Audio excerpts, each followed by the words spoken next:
Hmm. What thing? I mean, I don't know.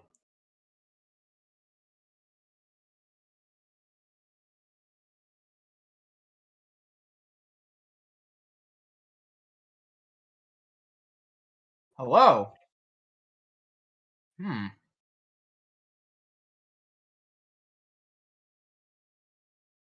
I mean, I'm quite nettled myself.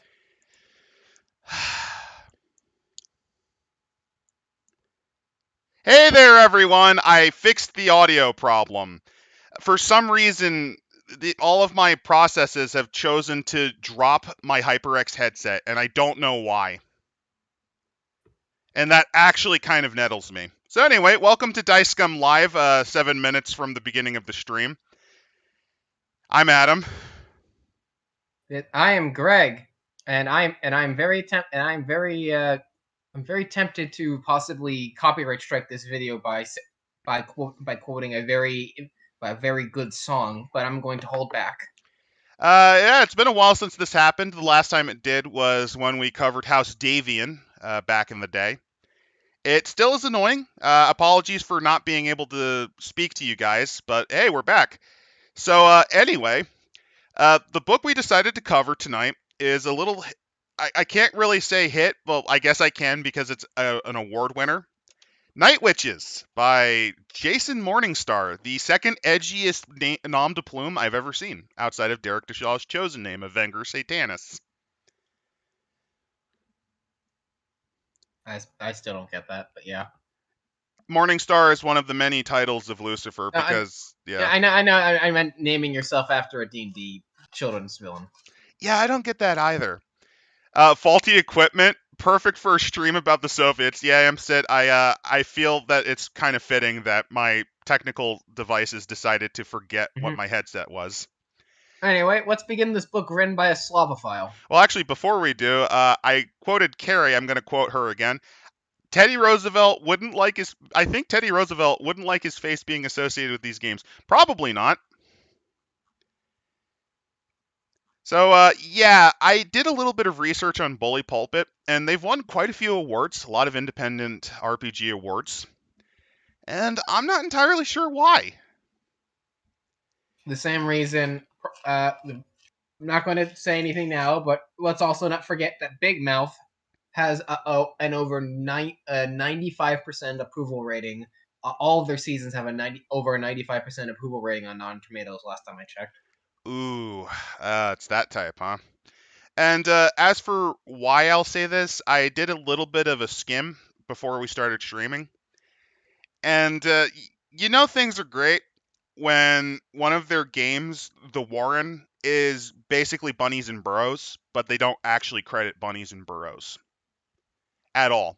In their entire game description on their store and on their games list, they don't explain that they're basing it on a game that's like 40 years older than theirs. It's even the same setup, by the way, which is kind of why I. That's not a great sign. Let's just say that. Presumably because they thought they could get away with it. I don't know why. Another one of their hit ones that I looked at was something called Skeletons, and the best thing I could say about that is it's basically Kobolds Ate My Baby if you spliced it with Mummy the Cursed. You're playing a low-level monster, but you slowly gain your memories of yourself back, and you're trapped in this cycle. It's basically Mummy the Cursed, but in the framework of Kobolds Ate My Baby. So that's just from my point of view at right now. And I'll be fair, this might not be the best example of their work because it's a Powered by the Apocalypse game. And also, much like a fanfiction writer in their teens who really likes to throw Romaji at us, this guy likes to throw Cyrillic script. My best guess is the Russian text up here is the same as the italicized one here. So this is dedicated to the women of the 588th. With all my respect and admiration, and it opens up with a quote. There's Teddy Roosevelt scolding, I believe, the guys who stole his likeness from his grave. And it's a pretty small team that worked on this. Actually, it's the same number of people who worked on this than worked on No Man's Sky, at least initially. Mm-hmm. Hey, look, Greg, they're doing that thing you hate, where you directly link to websites. And let's see if the websites even still exist anymore. Okay, Bully Pulpit exists, but I can. Well, that's a nice big thanks page. And oh, look, more Cyrillic. And unlike the Oh, I last didn't one, there's notice just nothing that. more. Yeah. I can't read Cyrillic, so I'm gonna go with how it looks to my Western eyes. Competitivi Pichkoro Bijka. Yeah, that. Yeah, it's exactly that. I don't know if that's a Russian salutation, a curse from their take on Jesus towards these people. I don't know. To So Patrick and acknowledgements. Pavel. To Patrick and Pavel. So acknowledgements. It's based on Apocalypse World, which means powered by the apocalypse, which already knocks this down from any. There's no way it's going to be amazing or good. Powered by the apocalypse has only been good in one situation, and it involves running a Jewish delicatessen. And with the cool bits cribbed, which when you say cribbed, that actually means I stole.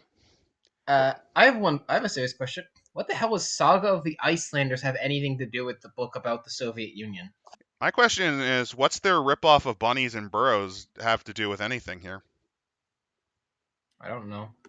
But seriously, does anyone have an idea what the Icelandic myths have to do with World War II airplanes? I mean, I know the bad guys in World War II, the Nazis, had some obsession with that, but I don't think that has anything to do with this. Oh, speaking of which, look, more links. Which links look? Okay, Apocalypse World works. Yep. Monster.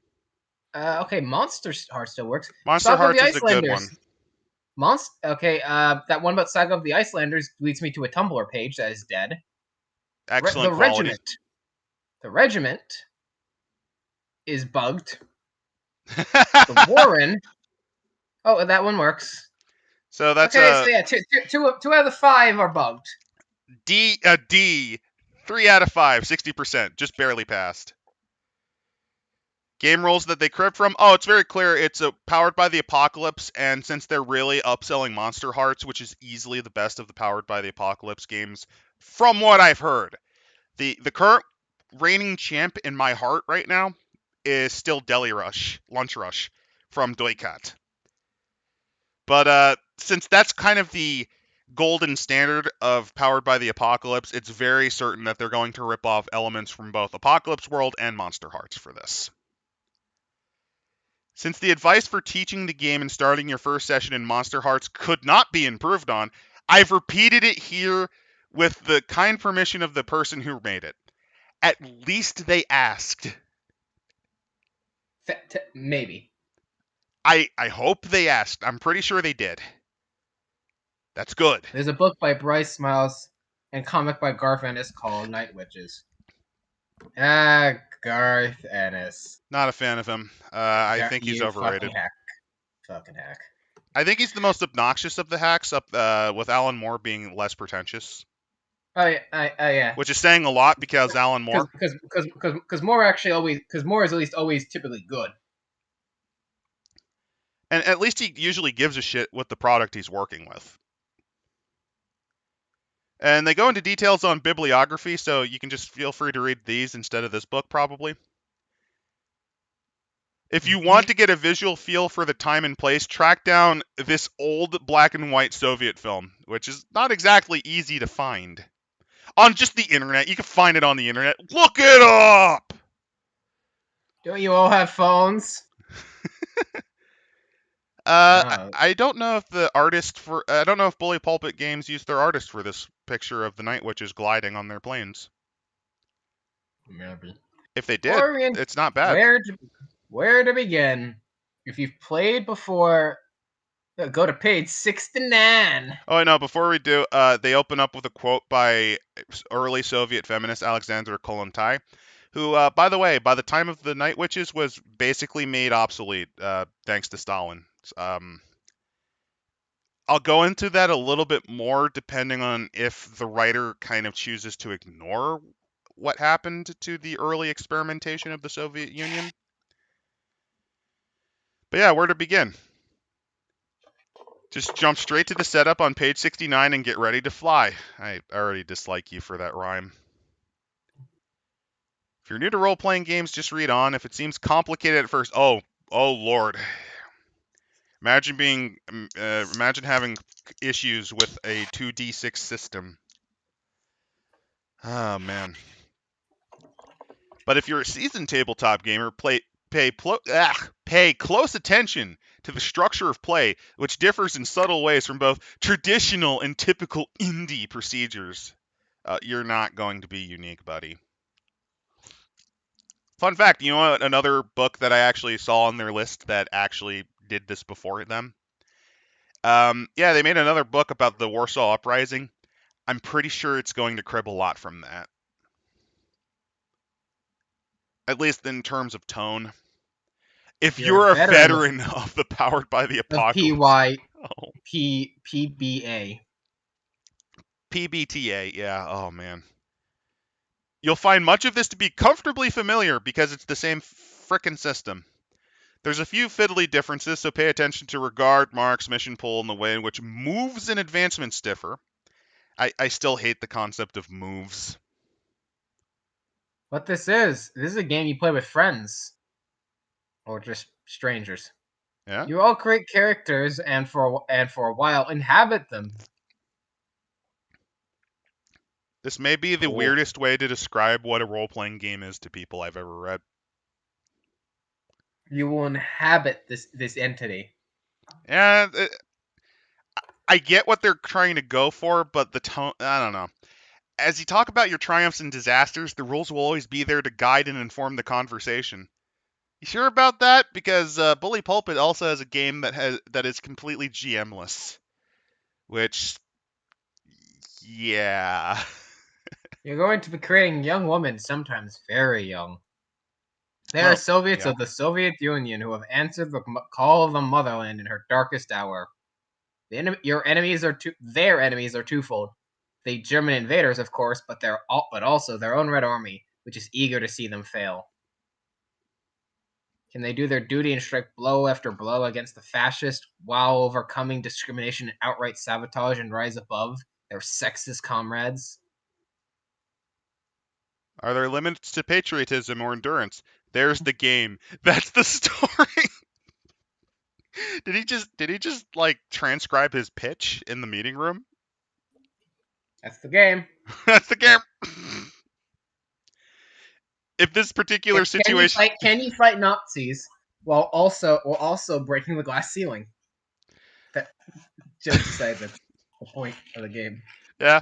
If this particular situation doesn't grab you, Night Witches isn't the game for you. Oh man, don't read. I always hate when people do that. By the way, especially since here's the thing. An RPG game where you play around with air combat, there's not a lot of those. I can name one. I forget the name of it. It's like not Monster Wing. Oh man. I recommended this like literally a bit ago, but there's like one game. Oh, I finally figured out also what they were referencing by Saga of the Icelanders. Apparently, someone just fucking stole that title from that very, very famous book to just make a TRPG. Oh. It's also an Apocalypse World game. Oh, that's nasty. I mean, come on, guys. Couldn't you at least change the name a little? Like, Saga of the Icelanders is a very, very famous book. So, Christian. Hey, Christian. I've never seen you in this. Came in late. What's the game?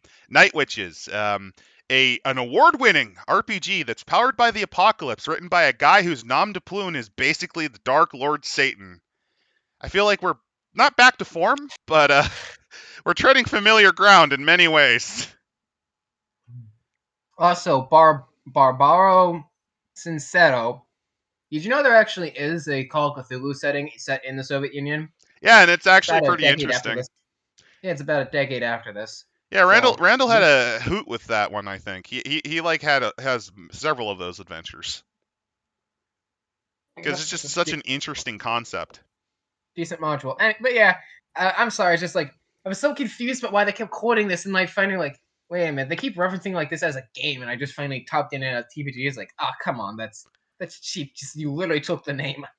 Oh yeah, It's like calling your book. It's like calling it's like calling your TRPG the holy book of the holy scripture of Jesus Christ. this would be like if I made Weekly, maybe. a weird gunslinger game, like for tabletop RPG, and I just named it the Book of Mormon.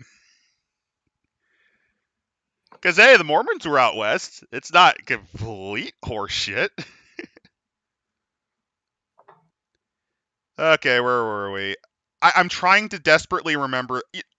Uh, let's get back to the screen because I need to remember the name of the book, and by remember, I look it up. Okay, now I remember, and by remember, I mean I read it. It's called Warbirds. There's only one RPG I can think of that does aerial combat, at least not in minis form, and that's Warbirds.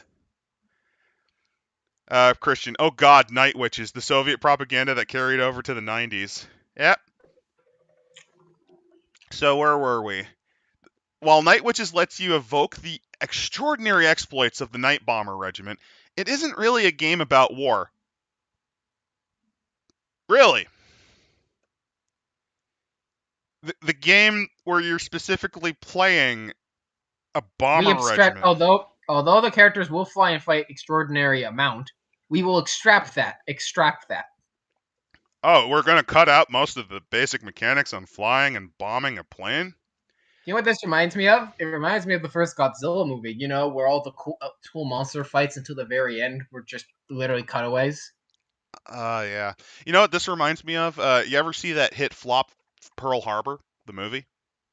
Oh please, God! Same Why are you vibes. reminding me that? Why are you reminding me that exists? Because this has the same fucking vibes as that. It's romance and drama in between World War II involving planes. It's the exact same energy, and that's really cursed. Oh boy. Yeah, Christian, it isn't really a game about war. You know, you're only trying to prevent these weird foreigners from destroying your people. Like The that's rules not will really bend your war. story.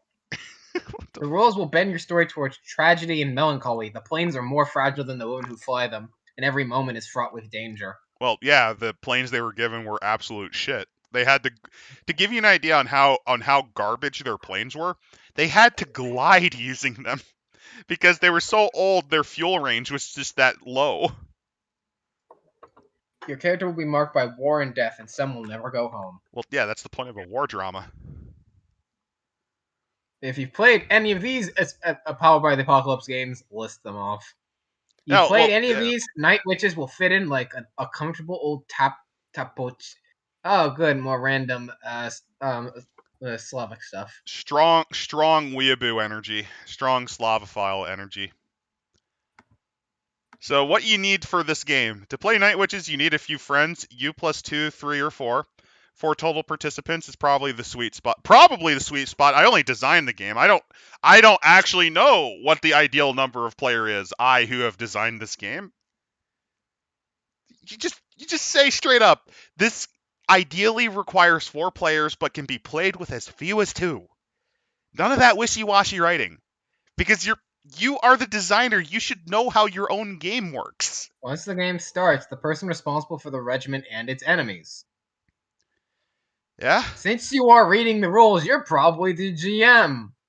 So if you're reading this book, you're forced to be the GM because you're the only one who cares enough to read. Oh my word! Look, I'm overselling, but it's powered by the apocalypse, guys. This is like Kibble from Cyberpunk. It's like the Kibble of the gaming world. Yeah, it'll do its job, but it's not going to be particularly flashy or impressive. Oh Lord. Oh, but others can take on the role over the course of the game. Again, weak GMing system. I gotta love weak GMing systems where the players can hijack your game from you. Or even worse, imagine if you're just playing the game and then like all the other players is like, it's your turn, even though you never want to GM.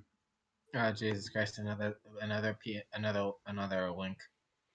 Oh no! Oh no! They better At hope least, Bully Pulpit Games, their design company, never goes out of business.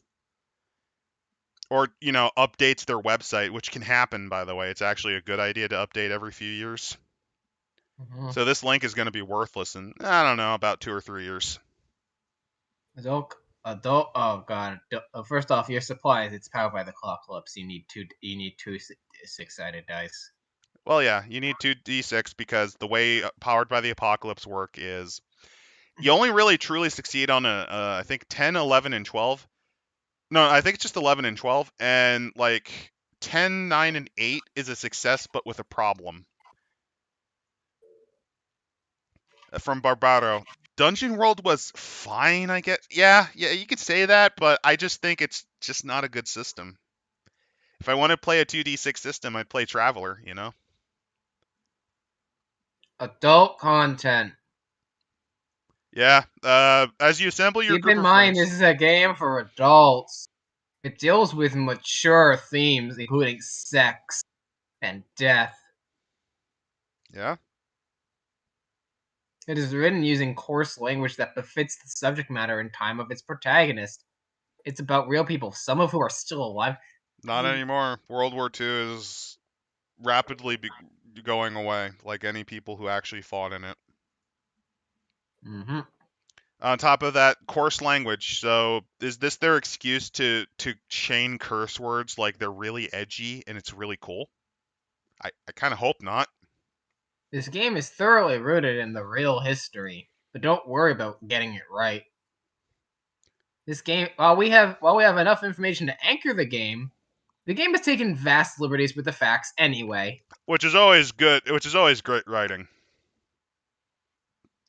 See, I give Dark Eras the Chronicles of Darkness Dark Eras settings a pass because they're Because they're pretty inherently upfront with it. supernatural. Also, they're inherently supernatural. Yeah, and while like I'm gonna give them the benefit of the doubt here, it just the way they write this is a little more irreverent and kind of Yeah, like we're gonna do it anyway. Like, and there's another way of putting it.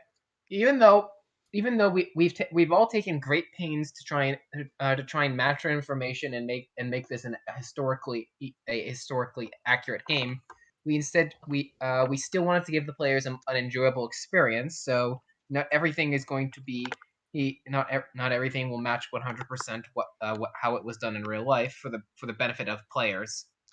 it's all about tone. See, that is Hmm. a lot better to just say, look, we understand not everyone's going to be vastly, like into the minutiae of history. You don't need to know exactly what type of airplanes the Night Witches flew. All it is it's a simple setting that is designed to be accessible to as many people who are interested in the piece as possible. It's all about the way you describe your ideas. And while this isn't the most insulting, I still think that goes to the person who wrote I Hunt or Extreme Meat Punks. Those ones are a lot more insulting. It's just it has that kind of standoffish vibe. Hmm. Okay, well, here's the background. In between, as the Soviet Union in its early days, aka between the world wars, which is what it is, Hmm. had a big craze for aviation, They did. and aviators, including the females, were all some variety of famous.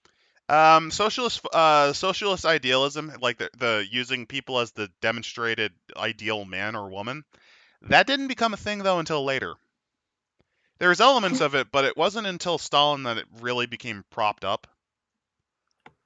On top of that, despite their aviation craze, fun fact: the Soviet Union had a ridiculous amount of air accidents, and their air force was notoriously poor. In all fairness, they inherited from Russia. That's not an excuse because Russia did have one of the pioneers of helicopter technology. And on top of that, Sikorsky was well known for making decent medium to heavy planes. So it's not like they didn't have a good base to run it off of. The problem is the bureau system where you're constantly competing inside of yourself and you have to prove loyalty and you have to meet X quota on Y day. To give you an idea, I vaguely remember, I think about half of the members of Polikarpov, which was one of their design bureaus, one of their early ones, I think half of them were sent to the Gulag because during one of their May Day, during one of their May 5th, celebrations, their Air Force was made fun of because it was still primarily biplane. Any, Because biplanes were anyway, simpler to make than mono wings. anyway, in the 30s, the USSR was racked with paranoia and madness called the Great Purge. Also, It wasn't just the, one great purge. This is again, that's not entirely correct. Purges happened ever since Stalin got into power, and even before then. The first of the many great purges actually happened in the late 20s, early 30s. Irregardless, no But one the was Great safe from Purge was because 4 out of 5 of your top commanders just sent to the Lubyanka and then just removed. I think 20 out of your 30 top generals removed. And that's just your army. The Air Force and Navy were completely gutted, as was like half the Oh, Politburo. I heard something. Did you hear it? Who is this? Hey, Randall! We just got into the historical content, which doesn't matter according to the writer. Oh God. So is this a stream or recording? We're streaming, baby. Oh, fiddlesticks. Oh, don't worry. Okay. Citizens already demonetized us anyway. It's fine. We're not Yeah, monetized at regardless, all. It's fine. If you see ads, it's because of coincidence. So is this powered by the apocalypse ship? Yes. Unfortunately. Oh, God. To give you an idea, sorry. Also, there's been like 8 URL links since the And 3 of them don't work. and we're technically, as the book works, only on page 4. I'm just talking about it. Good Lord, this layout hurts. Yeah. Also, there's It's lots not of great. just random flux. Yeah. Anyway, hundreds people got purged, including in the military was especially hard hit. One echo of these purges was the political officer, the politics, or as most people would probably know them, the commissar. Just call them what they are. Stop this Slavaboo crap. Though I would at least give them the thing, because saying that would unironically, knowing GW, they might unironically sue them for using that word. Yes, they don't know it, but when does that stop them? Oh yeah, they tried to do it with Space Marines, and what happened was there was like this one sci-fi book that I think was written in the 40s or 30s. Yeah, we all know it. It's called Starship Troopers. No, there's one before that, like in the 30s. Heinlein wrote that in the 50s. Oh yeah. But there's like this 1930s Buck Rogers era style sci-fi book where they called the guys who landed on planets Space Marines. And the estate, which basically I think was a non-existent entity at that point because it wasn't a massive seller. It was one of those, not like a tiny writer, but one of those ones you don't really think of. Basically, just came out of the woodworks to slap GW upside the head, and it was glorious. Mm-hmm. Yeah, their tanks were overrated too, Christian. Yeah. Although you can thank them for the advancement in tank shell and tank gun design because they overpredicted the size of how tanks would grow, so they built this big piece of shit called the T-35. It was so big it couldn't turn. Answering to the dreaded NKVD, secret police, the commissars were always alert for spies and wreckers, even finding them when none existed. In many ways, their own totalitarian state was as big a threat to women as technically, I don't know why they had to specify a woman in that case. Oh, it was a contemporary book, Imstead. I didn't know. Spots the Space Marine. Regardless, when Hitler invaded in 1941, the Red Army was both gutted and demoralized. I mean, yeah, the Winter War had just happened. Mm-hmm. And the fact that it hadn't gone even remotely as smoothly as it should have was a sign of badness. But early disasters. Sorry, we're not gonna spurg into what's better, Barbaro. Sorry, it's not that type of stream. I want to, but we do in fact have to go through this shit. Mm-hmm. Early disasters, but early disasters bought time for the Soviets. I mean, that's one way to word it. That's one way to describe how 2 of your 3 major armies were completely encircled and fucking destroyed, yeah? That's one way. They sacrificed themselves to buy time for our glorious leader to literally pull himself out of his manic depression. You know, the best part is, it's because of those purges, that's why the army took no initiative at any point. If he didn't do it, or at the very least was less focused on it, what very likely would have happened is if the army was actually allowed some independence, they could have actually avoided a lot of those fucking casualties. Because the Soviet doctrine was actually fairly similar to the German one in a lot of ways originally.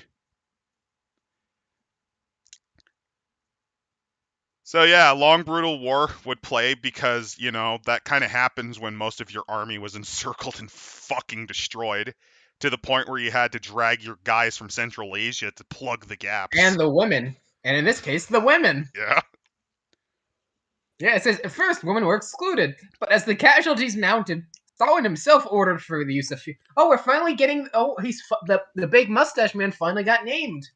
Yeah. Oh, you know, another reason why women were brought on, it's because of air accidents and the relative lack of air force. Because, you see, the Great Purge really fucked up the army.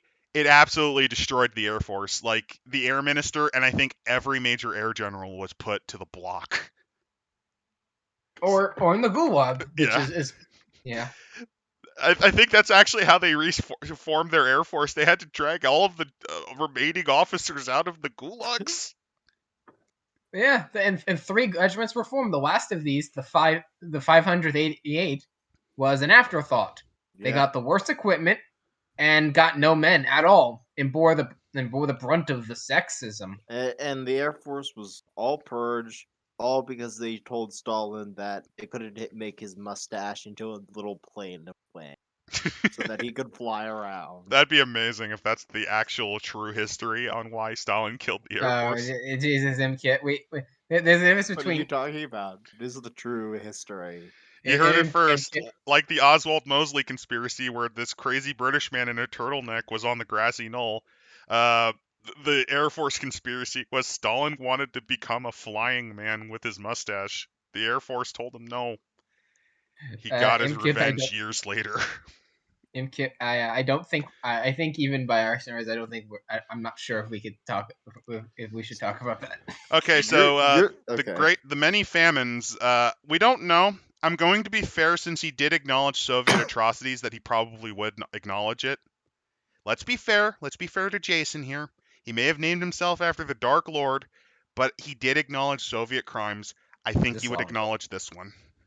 And he's a Slavophile. I think he still would acknowledge it. Mm-hmm. I'm going to be fair to him. The mission of the 88th was night harassment close to the front lines. They flew Polikarpov, I believe. Airplanes 20 years out of date. Yep.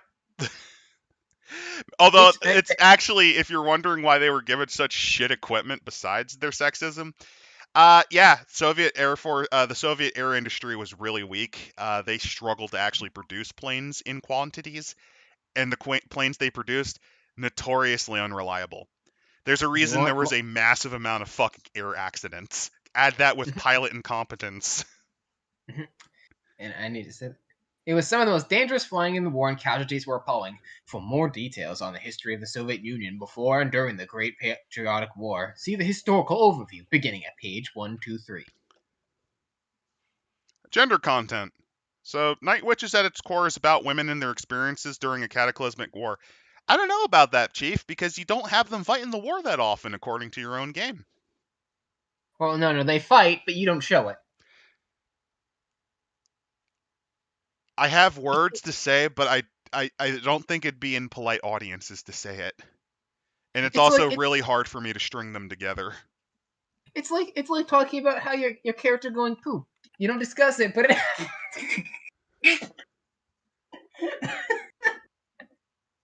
I don't agree with it, obviously. So how you parse this is up to you, but it is very specifically not a game about people in wartime, but women. Yeah, God forbid the fucking peasant boy who is forcibly conscripted and then dies crying in the bloody, muddy Or the fields. cot, Oh, fuck him. or the cot, or the cot, or the Cossack, or the ran, or the Cossack horseman Who were who've been shoved into a tank and burns and dies sweltering. or even the depressed Russian widow whose husband died in the war and took up a sniper rifle to try to kill as many Germans, but then gets captured behind lines and insert all the things that usually happen to women soldiers in war. When sex and gender enter your story, if they enter your story, it is rarely important and never central. This game is different. By playing women, you'll get a chance to think about the traditional narrative critically as you explore characters who fall in uncomfortable margins. Well, if you're wondering Decision- why the dominant military narrative's been not reductively masculine, look at carry weights. Look at upper arm strength differences between men and women. There is actually a noticeable difference. And look at the carrying capacity because of their size difference. You fucking incel. Well, I mean, it says a lot when they struggle to actually even get women in the military still, even though it's an avenue perfectly open for them. Rules will intentionally pull you in both directions. Found the middle ground between competing gender narratives, and a big part of this game is striking the balance. The rules will intentionally pull you in both directions, as will the GM's principles, moves, and the threats. If you find the sexist and discriminatory treatment of women in this setting distressing, it won't hurt the game if you remove the cultural and legal baggage and treat women and everything in between with complete enmity and equality. By the way, this gets really stupid the next if page. If you're a pussy. It also gets really stupid the next page. Wait a minute. I'm sorry. I thought like one of the major aspects of this game was dealing with that. It is, but if it makes you uncomfortable, you can remove it. That's like saying, okay, if you don't like, if you're a pacifist, you can ignore all the combat elements of D&D. No, it'd be like, oh, you don't like to fight people. Well, okay, let's remove the combat elements in Warhammer. Let's just, I don't know, play Blood Bowl or something. But that's combat. True. For more information on the role of women, more historical overview. Yep, the same thing. I think he actually, no, I think, oh, nope, no, he didn't. Okay, I thought he copied it. The queer content. Yeah. There will be some queerness in your Night Witch game. It is the thing that will happen, so embrace it. So here's the thing: you can remove the sexism element. Off. If you can also remove the anti homosexual treatment as well. Wait, oh. Yeah, if you find the oppressive and brutal treatment of homosexuals in this setting distressing, it doesn't hurt to just remove this. So, okay, you can remove the uncomfortable sexist angle, right? And you can remove the poor treatment of homosexuality by the Soviet Unions, right?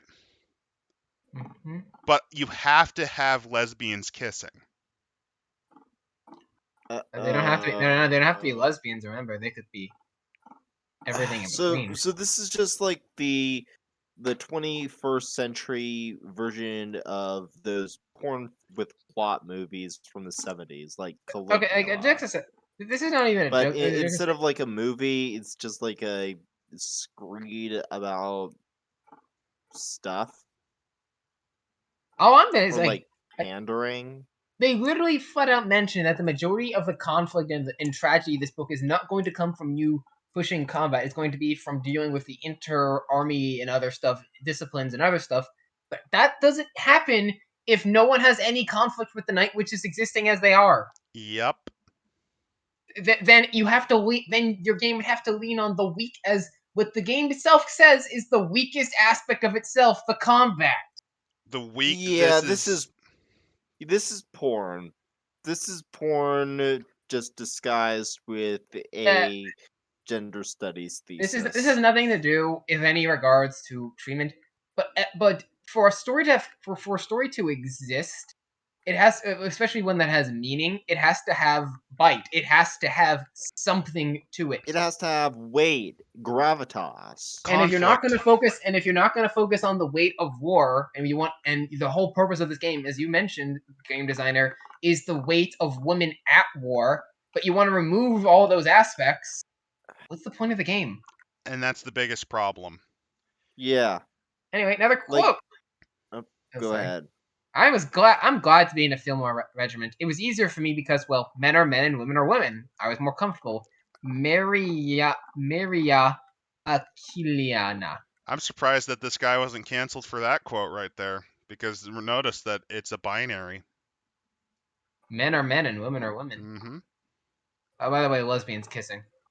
Yep. Well, first there's a Night Witch looking like she wishes she was dead, and then, that had to be commissioned. Don't forget, look, quote blood. When I first came to the regiment, I was not pleased. I wasn't used to working with girls, so I'd always work with men.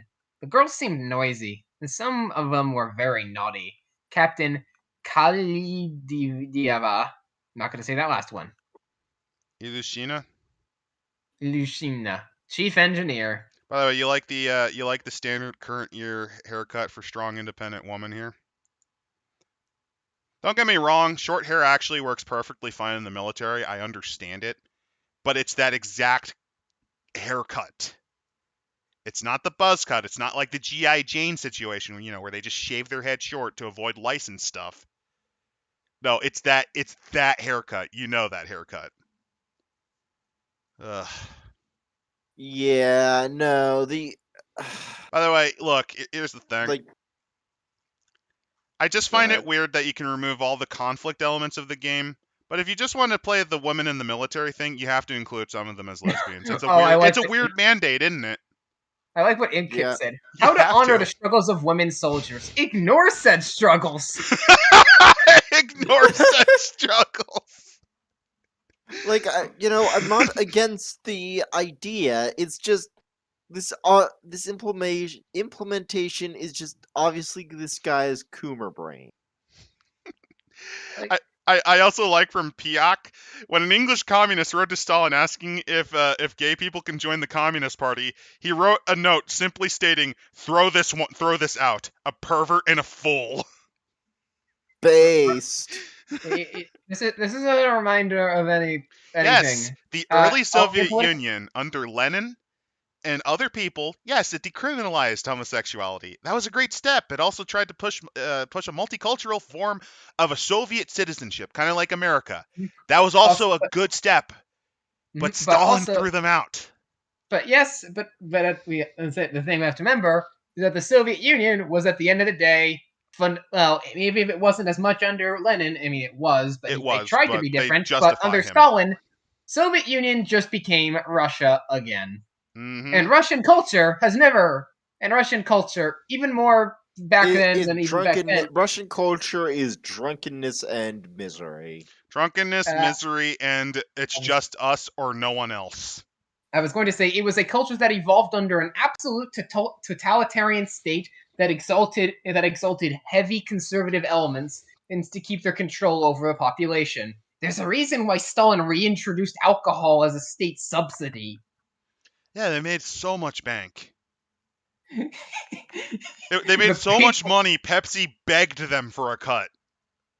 People are gonna get fucking drunk, and I'm gonna get rich off those idiots. The Russian people, the original Communist Party was a dry party, but Stalin was an alcoholic, so no. Speaking of cursed communist parties, and that's where the bit in Animal Farm comes in. You know what the most cursed? Here's another cursed early communist party plank. Did you know the Communist Party of South Africa initially was pro-apartheid and pro-segregation?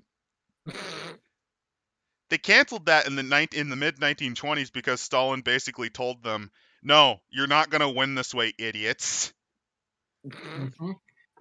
Stalin was perfectly fine to use any and all men, and then later women, to his advantage, to use, not to give power though, to use. Remember when he stole all of Spain's gold and gave them fuck all? did that. That's what happened. Stalin was pretty based. Like he's a genocidal lunatic maniac who murdered tens of millions of people. He But he's destroyed Funny Mustache Man's high score, actually, in terms and of he that. and he Yeah. and who was obsessed with watching John Wayne movies. Yep. And But writing insulting goddamn, notes he's in an gay porn. entertaining person. Looking at his historical records. Did you know he used to write critiques and insults on gay pornography? Like he would write like insulting notes on them, on like stills from it. And he kept like an entire collection just shitting on like homoerotic art. But back to conversion. I mean conversation. Questions will be asked and answered. The rules are to support this interplay and to promote new questions after each satisfying, troubling, surprising answers. Why are you using the fucking Socratic method to make a game? I don't know. That's a point in philosophy, to make you question your thinking and understand why you think you might be wrong. It's supposed to question this your game sense thinks of it's deep. reality. Because this game thinks it's deep. Oh god, they're doing the stupid lesson plan thing all over again. I hate when games do this. Playing Night Witches follows the many comfortable traditions of literature and film. I thought this was about breaking tradition. As a group, you will frame scenes that highlight exciting or intriguing moments, and you'll hand wave the boring stuff between them. War is It's boring. boring. Just flying a plane in the dead of night, worrying if the engine's about to die or It's the gas. boring. Idiot. It's boring. Don't worry. As a human being, your brains are positively wired to tell stories. Though, don't worry, the whole thing will be very natural and at best effortless. I don't know, man. This is the same company that had to steal from bunnies and fucking burrows I'm and gonna- claim it as their own. Whoever this writer is, have they ever once been in an like? I have no doubt in my mind they were in a drama club, but did they ever actually go to like high school English class where everyone had to read out their essays and stories? I knew a Because person. I remember those, and I remember how painfully awkward they were. Greg, if the answer is did they, it's no. To give you an This idea, is basic. This is If the basic. question This is basic. is did they think this, the answer is no. They did not think it. They did not know it. This is all Coom Brand energy. let's be fair. It's only 20% Coom Brain. We don't know if it's going to be Coomers all the way down yet. Framing scenes will hinge on the questions. The most basic and essential question will be, "What do you do?" What do? In all fairness, as a GM, sometimes I do have to ask my players this. What are you doing? It's one of the most common questions. I just, Yep. What are you And doing? it's not a bad thing. Yeah. Yeah, in this case, he's right. It is both acceptable and encouraged for everyone at the table to ask each other questions. Yes. Ask questions while offering to remove any questionable elements. Hypocrisy from Pagan. Yeah. If you're curious about something, chances are something good someone thought of it. Do you ever wonder why Anya writes letters home? Or what's going to happen when Gallia takes off and the plane Savannah didn't have time to repair? The actual content of... I'm just realizing... can you imagine just the game like, oh yeah, didn't repair the plane. Oh, sorry, just the DM just rolled some dice and thinking, oh, you crashed. What? Yeah, you're dead now. But the game just started... Well, you should have... Well, you see, Savannah should have repaired the plane. You idiot! And then you just put on the clown nose. Roll take out up new character. You just put on your That's clown old nose. school role playing, baby. And then you put on your clown nose and take out your bike horn and honk it in their face. The answer is lazy. Empowered by the apocalypse, the answer is laziness. Yeah. The actual content of these scenes, the meat of the game, is role-playing. You get to embody your character and say what she does and how she feels about it. There are many ways to do this, and you and your friends probably have your own habits. If not, treat it like a conversation, like you're in a movie. Yeah, Right. if you can even treat this like a conversation, as if you're right down to describing the camera angles. Oh, I hate that so much. Oh my god. I think I hate it more than the removing of all of your conflict and drama. The camera angle. I think I hate that more. Reminder, this won an award. You have to do something. You have to do. Eventually, you'll have to do something that triggers a move. Moves are Moves exceptions to like common. in a video game. Here's your Final Fantasy. I hate Powered by the Apocalypse because of the term moves, because it makes me think of a video game.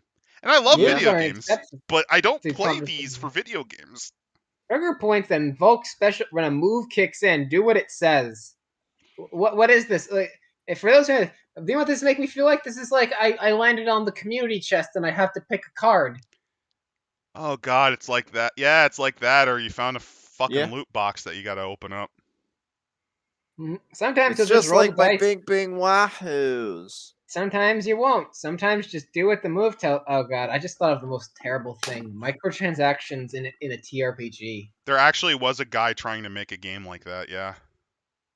I hope he dies. I hope he dies and burns in Did hell. people laugh at them? At No, him? he had like 20 people dumb enough to join that fucking scam. No, that may yeah. That's yeah. In line Oh, with you didn't my know, Christian? This expectations. won an award. It won like an indie game award.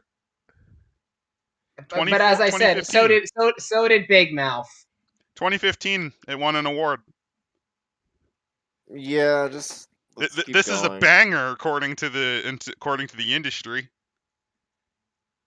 It's So a did jolly Big good Mouth. bangerizer. So did Big Mouth. I have to keep repeating Okay, that. anyway, rolling True. the die, blah blah blah. There's This 4 moves: day, night, special, and character. Eyeball, act up, reach out, scrounge, and repair. Vedomaya, just random Slavaboo term. Wayfind, attack, run. You can tempt fate, day or night. Vedomaya. I typed in what that is. Apparently, it's some sort of gear, but Some sort of what? a gear. Oh. But then, funnily enough, when I typed it in, one of the first things that actually comes up is Night Witches Errata, Bully Pit Games. Oh, they had to have errata because they fucked up their initial. Oh, that's fair. That happens, but I know, but the only thing I can find out what Vendomaya means before that, they might explain that, is some sort of gear.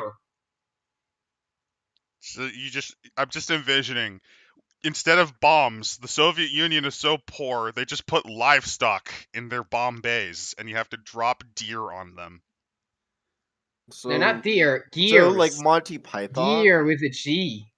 Actually, like World War II, but fought with like Monty Python tactics would be great. It'd be awful, but Like, it'd be entertaining if you did like a. Like the Katushka rockets are just like a giant. They fire It's like- ducks. Yeah. No, they fire penguins. Character moves found on Nature Playbook. That that would really be a that fun 10-page goofy piece of crap mini book. I love it. Character moves found on Nature Playbook. I'm skipping some of this. Often bend or break the rules in an interesting way, sometimes rewarding you with an advance or benefit. You start with none. It can later choose. This is why I How you think. absolutely hate Powered by the Apocalypse. They describe this via flowchart in video game, and it's one of the worst things I've ever seen. Video gamers love flowcharts, don't we? It actually kind of also reminds me of Final Fantasy 13. You know how you can actually just sit down and do nothing if you play Final Fantasy 13, and it's like the worst thing ever? Because that's how their battle system works in 13. It's just you sit on your ass, you set up your flowchart, and then you just do it. There's like one boss that you have to kind of reset it on if you're unlucky. Would the Monty Python foot fall on Nagasaki? Beautiful. But no, they bribed God into stamping a foot, into stamping a giant foot onto it. Okay. That'd be pretty good. Either that or they used the killer rabbit of Kernabog. Okay, what they're just describing here is just Powered by the Apocalypse rules. There's nothing unique about this. Yep, rolling the die. When you do a roll, you do 2 6-sided, and basically your results are, if 6 or less, it's a failure. It's gonna go poor. 7 and 9, you succeed, but there's always a price. Yeah. You can stack lots of bonuses, blah, blah, blah. And here's a really fucking weird-ass quote. There was a superhuman psychic overstrain when you were blinded by searchlights and deafened by the explosions of anti-aircraft shells and fire around you. Your concentration over the target is so intense that it results in a complete loss of whereabouts, a disorientation. You cannot tell the sky from the ground. Many crews crash that way. I'm not even going to try with that name. Yevgenia Zhiglenko. Also, by the way, there's a crash biplane. The average game. They think this is the average game session if you play Night Witches. We must uphold the. Better be. Now I'm going to speak this in because I can read this. We must uphold the glorious tradition of the Russian woman warrior. Everything that has been given to us, the right to defend the motherland, and a terrible weapon with which to do it: airplane. And this is right before she fucking crashed. The last words before she nosedives and turns into a fucking fireball. You just hear the Soviet national anthem behind that. So. You hear it, but then it turns into recorder music as the airplane fucking spontaneously loses gas. No, even better. It never does. It's still as glorious as she crashes into No, she personally kamikazes the plane into the Fuhrer bunker. She misses. She kills Goering. No, Goering's so fat, her plane bounces off. Her plane bounces off his gunt. The process that defines your character. Okay, natural-born Soviet airwomen. The pieces that define your character point. Wait, natural born. What? How dare you not allow me to play a transsexual Soviet airwoman? They were always women inside. You will have nature, the ineffable quality that shaped her personality and made her who take with the air in the first place. She'll have a social role within her section, just like the heroes in the war movie. Just like movie. This game is like movie. Wait a minute. I thought we were trying to move away from the masculine tradition of war, and all those movies are 100% within the. What are you talking about? What are you talking about? Top Gun is the greatest homoerotic movie since Gay Cowboys Eating Pudding. I mean, Brokeback Mountain. Didn't you know that Saving Private Ryan was a love story in disguise? Tom Hanks is just trying to get his lover out of the war. Oh no! Oh no!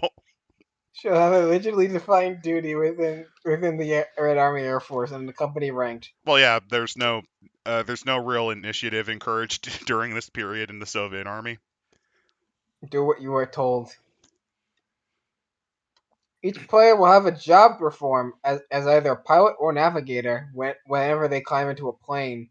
Pilots sit in the front row and drive, while navigators sit in the rear and wayfind. Well, some airwomen are better suited at one task or the other. Commanders assign these duties as they see fit each night. Yep. Yeah, it's just like I didn't feel like they even need to be said. Like some people do one thing, some people do the other. From Pagan Pilot, this game is the Netflix special. It's not even a movie. It's that bad. Yeah, I could see it. If it wasn't powered by the apocalypse and you remove the part where you can remove those, it would elevate. But we're stuck with what we have. Beyond these big picture factors, your airwoman will have some game-specific traits as well. They have health. At the least supplier marks that indicate her exposure to combat and trauma, and she has a share of moves by night and day with everyone else's characters. Oh, is the health mark indicating? Can you die? Can you die just from being made fun of a lot, like you can in Extreme Meat Punks? Can you just be insulted by a drunken Russian commander, like so bad you just flop over dead, like your soul escapes from your body? No, the DM just describes how you go back to the barracks and hang yourself. I just thought of something as I'm looking at this next quote. Are any of these quotes real?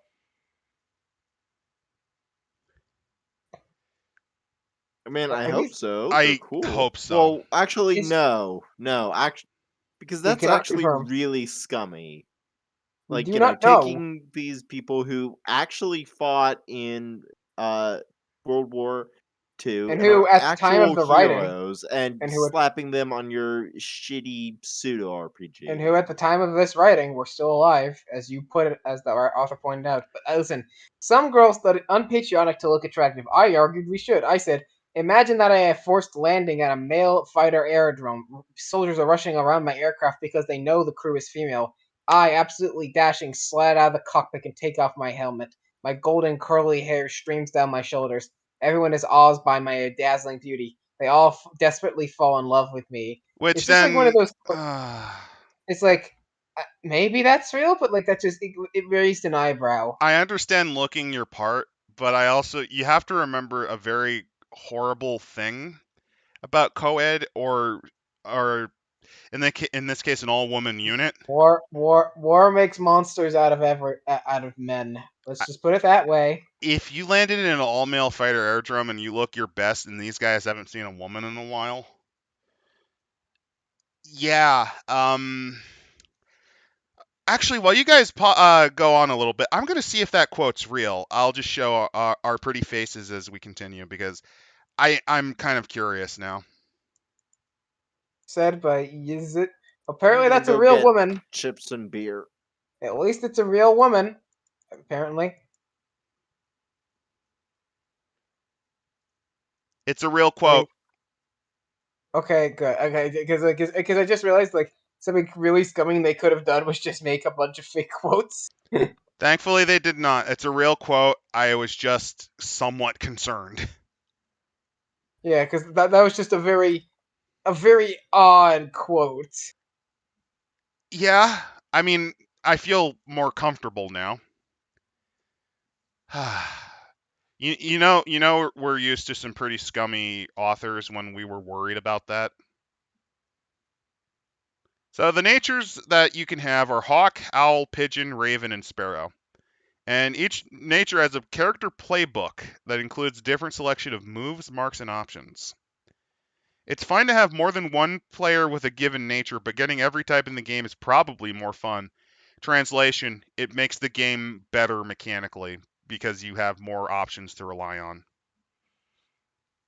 Each nature has its own traits and instincts. All birds love to fly. Tell that to the penguins. Tell that to the penguins and the ostriches and the ratites, you asshole. Do you think Jason knows that ratites are birds? I'm not sure. Because ostriches are Oh, birds. They can't fly. also just weird note. Apparently, this is just a very minor thing I just saw. Apparently, that woman who got quoted, the one about her beautiful blonde hair, she later directed a film called Night Witches. Not surprising. I mean, you write Oh, what you know, you know? yeah, just fun fact. So yeah, this was a very real famous woman. Just wanted to make sure. I mean, I'll give kudos. They did research at least. Hmm. So, Hawks, decisive, and these read like a personality test. Like, you ever do one of those internet personality tests? Yeah, I know. It's for like what anime character are you? Same Ooh, energy. This has the exact same energy. your nature. Hmm. The hawk. You are you're the one who really is going for it. The war hawk. Get it? Yeah, Get it? the hashtag boss babe. Owls quiet and observant. They're most contemplative of birds. Actually, no, they're not. Have you seen owls? Don't they look really dumb half the time? I mean, I guess they're thinking really hard about something. I mean, they ain't thinking about much, but they're thinking. They are solitary predators who feast on the bones of the weak. They're also the filthiest birds of all, since seriously, their nests are disgusting. Pigeons. They are gregarious and not afraid to get dirty. Resourceful and down to earth. They are also kind of stupid and ridiculous and comfortable in crowds. Pigeons are actually pretty smart. No, seriously, they're really. If you can train them. Did you know there was an actual program during late World War II and during the Korean War to train pigeons to peck at sites so that they can aim bombs? I didn't know that one particular. Like, I knew they're not like dumb, but like I've seen some by law of averages, by the fact that there are a lot of them, there are a lot of dumb of them. There are a lot of dumb ones. You don't need to think too hard if you just, walk around strutting, cooing for food. Ravens are Who's intelligent. dumber, the pigeon who's not using its brain to get food out of dummies, or the dummies who are like, oh, look at this cute rat with the wings and throws food at them? Who's the real dummy? The ravens are intelligent, curious, acquisitive, and confident. Unlike sparrows, they are not afraid to make scenes, but they are also carrion birds and stubborn disregard for propriety. The only ravens that I remember is there's this great video of a raven that would make dumb noises like Woo! wah. That's what I know ravens for, making dumb noises. They are smart though. Woo! I knew a raven. I knew a raven that just made a very cool woo sound. Woo! Anyway, sparrows. Graceful, unobtrusive, discreet. They tend to be everywhere and nowhere. They are nervous, timid, and prone to flying away at the first sign of trouble. Actually, they have pretty big personalities if you follow sparrows. Like, yeah, they're known to fly pretty quick away from things, but the thing with all birds are they will stand their ground and scream, "No, go fuck yourself." And sparrows do that an awful lot. Not as much as cardinals, but they do. Roles. These are your social obligations. The combination of nature and role gives your character a clear identity or purpose in the story. In contrast to your nature, which never changes, your role may shift. If you wish, you can change your role when you change duty stations. Yeah, Barbado, ravens are very fun. Mm-hmm. Oh yeah, the infamous sparrow. I can't say his name because he actually searches his name a lot. He's a fighting game guy who gets banned a lot. I can't talk about him because otherwise he'll I guess stalk us. I guess. The adventurer, you live to fly. You don't want to be held down by land. You aren't held by the yoke and throttle.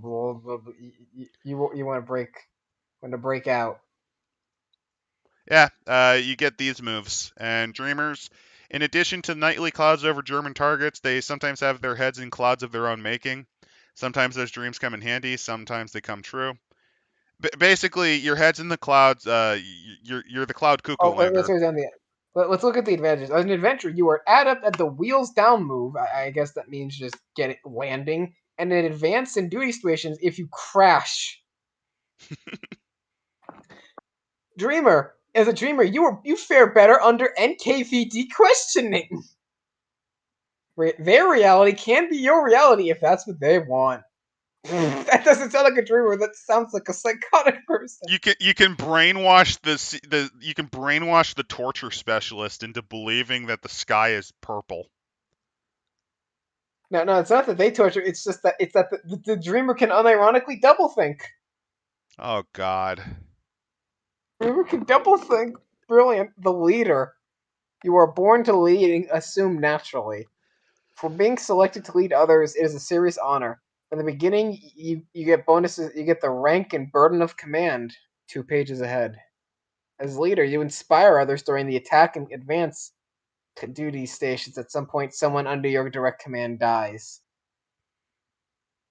And wow, there's a lot. Oh, we're almost done. You hate people. We all know what misanthropes are. Yep. You get bonuses to looting the dead. You also get an advance if at some point you're dumb enough to talk back to your superiors. You buck the patriarchy. Translation, you get fucking shot. Because this is the Soviet Union, keep that in mind. Oh yeah. The Protector. You're fiercely loyal of your sisters in arms and are driven to apply your skill to protect them. You play as a protector. You are handy with repairing aircraft, and if you save someone's life, and you can repair people's lives. The Zealots. You understand that the real mission is to help devote the political consciousness across the regiment while diligently looting out the intrigues of my reactionaries and wreckers, knowing that the unity of all forces of this is not the democracy. They should have put it of true democracy. Yeah, they is the should most have. reliable weapon in the struggle against reaction. It is the struggle of freedom for the world. Players, then, if you content being the hated and feared one in your regiment, you were skilled at raising morale through snitching, and you can interest the NKVD in members of your regiment. Yeah, Wow, raising so morale. it's the asshole class. Yeah, it's the asshole. Oh, hey, that's like Thirsty Sword Lesbians. Remember when all the classes were either abuser or abused class? This is the narc. This is literally a narc. This is also the person who will be violently murdered in their sleep. Oh no, they crashed, and by crashed I mean we put their dead body in a crashed plane. And we also put water in their gas tank on purpose. So rank and the burden of command. The rigid hierarchy of the Red Army Air Force will be a universal constant throughout the years of war. While rank comes with undeniable power and privilege, for all but the lowliest, it also carries with it a deep and often troubling responsibility. Before that, pagan March pilot. into Raise the morale by minefield or you player get infighting. shot. What? Raise morale by having your players infight classy. What did you say, Randall? Nothing. Oh, you said, yeah, your responsibility is to not get shot. Yeah? So using rank and play, player characters will start as either sergeants or junior lieutenants. I almost suspect that's probably correct if I looked at the Soviet Air Force ranks. But wouldn't you actually be starting more as a wingman? Like, that's the lowest rank. Sergeant would be like the head of a section or a flight, you know? Yeah. Superior officers of any gender are universally referred to as sir. I thought Yeah. we were trying to buck stereotypes. Oh, we are, but I guess not. It's almost like they added that in there to try to get more people to like them. Last minute at the last fucking minute. How cynical. This won an award, by the way. Precedence is determined by date of enlistment or commission. A lieutenant was commissioned in 41, outranks who was commissioned in 42. Because this game is primarily about officers, well, hell if I knew. I didn't know this until now. Did you know this until now? Because I thought it was just playing airmen. Yeah, what the hell? Well, remember, the average soldier doesn't matter. It's only the important, pretty people who get to sit behind and write the books that matter. Let's see. The enlisted ranks have been streamlined a minute. There are Ithretor, which is a German term, actually. Kind of weird. Senior Sergeant, Warrant Officer, and Senior Warrant Officer. Above Major within the 4th Air Army, the ranks continue as follow. Lieutenant Colonel, Colonel, and General Major. Rank within the NKVD follows the same pattern except with of state security appended. Here are the ranks. Private. We all know what private is. Same with sergeants. You're above privates. Qualified airwomen lacking adequate education or military training may be listed as a sergeant. As a flying sergeant, you will be a part of a 3-plane section. Newly created characters will begin play as sergeants. I thought they would start as privates, but hey, what do I know?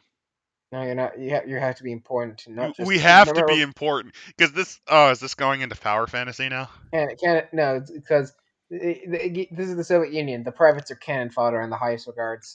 Junior lieutenants. You can. A newly created character may start as a junior lieutenant and a regular lieutenant. Lieutenant is decorated, may be chosen to serve as a section leader. Section leaders choose their lead navigator among the members. They are responsible for allocating crews. Blah blah blah. Each squadron has 4 sections. So basically, if you're in this rank, it's your fault if they die. Mind you, you can't start that high. Senior lieutenant, a senior, blah blah blah blah. Choose anyone from their squadron. It's the same role, but you command a little bit more.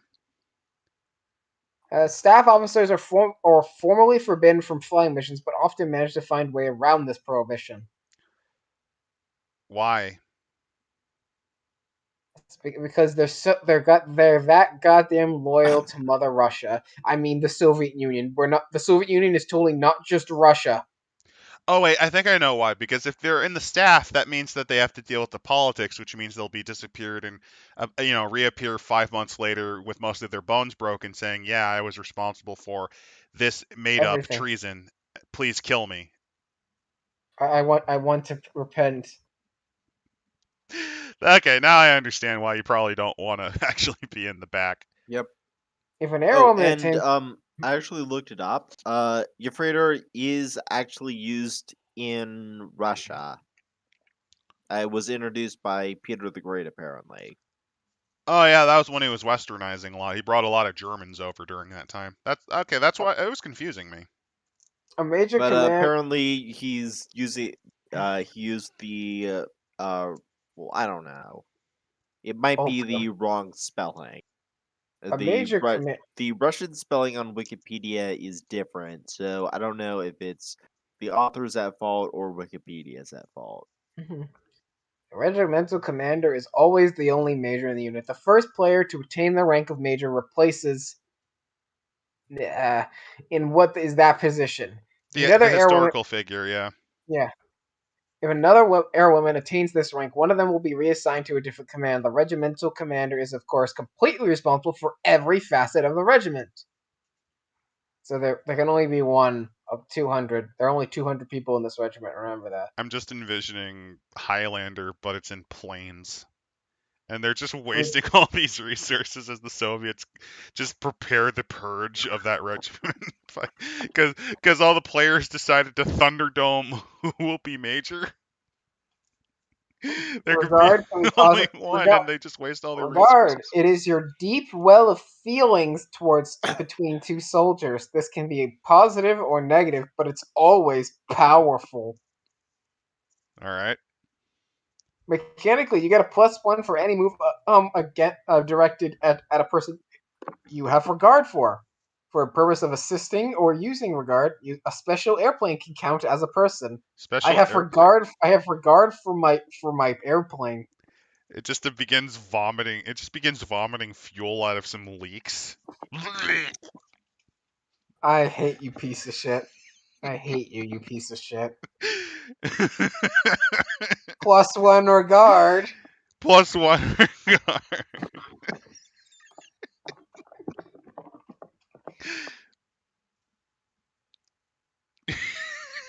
This book. Ah, man. Fresh recruit has no connections to anyone or anything and no regard. Over time, by choosing to add regard when advancement's triggered, air women will gain regard for their closest comrades, bitterest enemies, and fragile machines that carry them to battle. A regard slot consists of a name and tone. The name of the person or airplane is directed towards, the tone is the flavor the relationship takes, a non-mechanical guide to role-playing. The suggested tones are love, trust, admire, respect, hate, resent, pity, and fear. Others are encourage. Perhaps you adore, idolize, intimidate, or lust after or worry about someone. Okay, so the regard. What does the regard's always +1 and doesn't stack? Mm-hmm. You Yep. also have a hard limit to the amount of regard you can have. You can only have 4. Yep. You may hate become the person you love, or after the loss of your beloved plane, you may come to appreciate your new one. You're free to change the tone slot. You can only have 4. It's like Pokemon. That's another thing. It's another like video game mechanic. You can only have 4. You have to slot. You have to slot out your affection scores. It's like that just kind of feels so. I shouldn't complain because D&D is much more mechanically fiddly, but I don't know the way that this game kind of works. But like D&D, there's a lot of it. You can a lot of this. There's no real social rules like this. Also with this, it just the way they describe it makes it feel like a bad video game. You know? Yeah, Like changing your the regard. mechanics for D&D are mostly focused on combat, and with role playing as a side. Because there was one. I know there's one module where they really focused on the role play. You remember when they all went to school? Oh yeah, wasn't that them trying to revive the Magic the Gathering setting by turning it to Hogwarts? I hate that. Okay, Hey, did you know? changing Oh wait, no. regard. Before we go on, did you know that Wizards of the Coast released a stereotypical take of a Latin American nightmare utopia, and they're getting wrecked and they're getting ratioed because of it? Oh boy, is it the Shining Citadel or Yeah, it's did they Shining talk about? Citadel because Okay. it has that strong. Look, here's stereotypical Latin America socialist utopia nightmare state. What do you mean we're being culturally insensitive and stealing from other people? We have human shields that have the same melanin count as the people that we're writing about. Fuck Changing wizards. regard. You can change the tone at any time.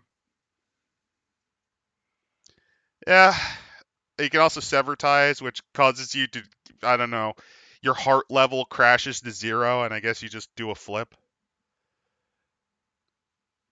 If someone you love dies, you lose. You take harm. Marks. You can Everyone has. literally die of lonely hearts. I That's have an. nothing to live for. I am fed up with this world. You literally have a heart level, a You heart do? meter. Marks differ by character nature. Each has some effect or repercussion. Not all bad. Whenever a character is marked, firmly check one and find a way to weave it into the fiction. Sometimes an NPC will be marked. This is an irrevocable death sentence. So you can survive, but these guys can't. The effect of a mark can happen instantly, but it's fine to wait for an appropriate moment. Flashbacks are also appropriate at any time. So you can just throw in anime flashbacks, just, massively fuck up the flow of the game by doing this. When you were a child, your brother Ivan fucking shot himself in the head. No. It turns out Reverse Flash was fucking with the Night Witches all along. It was me, Anya! I was the one who put the gun in Ivan's hand! I was the one who pulled the trigger! It was me, Anya! I'm the one who had your boyfriend die in the winter offensive of Moscow! It was me! Me, random NKVD agent. You have him just play the role of Reverse Flash, just Yep. screwing with the knife. He like pulls out a cape from nowhere. He swipes his hand across his face, and suddenly he has like a curly mustache. It was Wait. And he me! like dons a top hat. Ways to get marked. Act up and choose an option. Tempt fate and fail. Reach by choice when you reach out to the truth. Make an attack run or endure enemy fire and find yourself enemy lines and you get a mark. There's a lot of ways to get marks and a lot of ways to die apparently in this very game not about death. Well, it's supposed to be tragedy, and you have to have tragedy, am I right? Just get rid of all of the institutional problems that give you conflict outside of the battlefield. That's still the dumbest thing that book suggested. One harm you get harm from marks and other things. One level of harm is you're just stressed. This goes away eventually.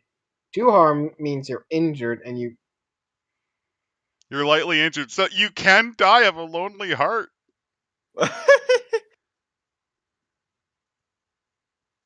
You can literally.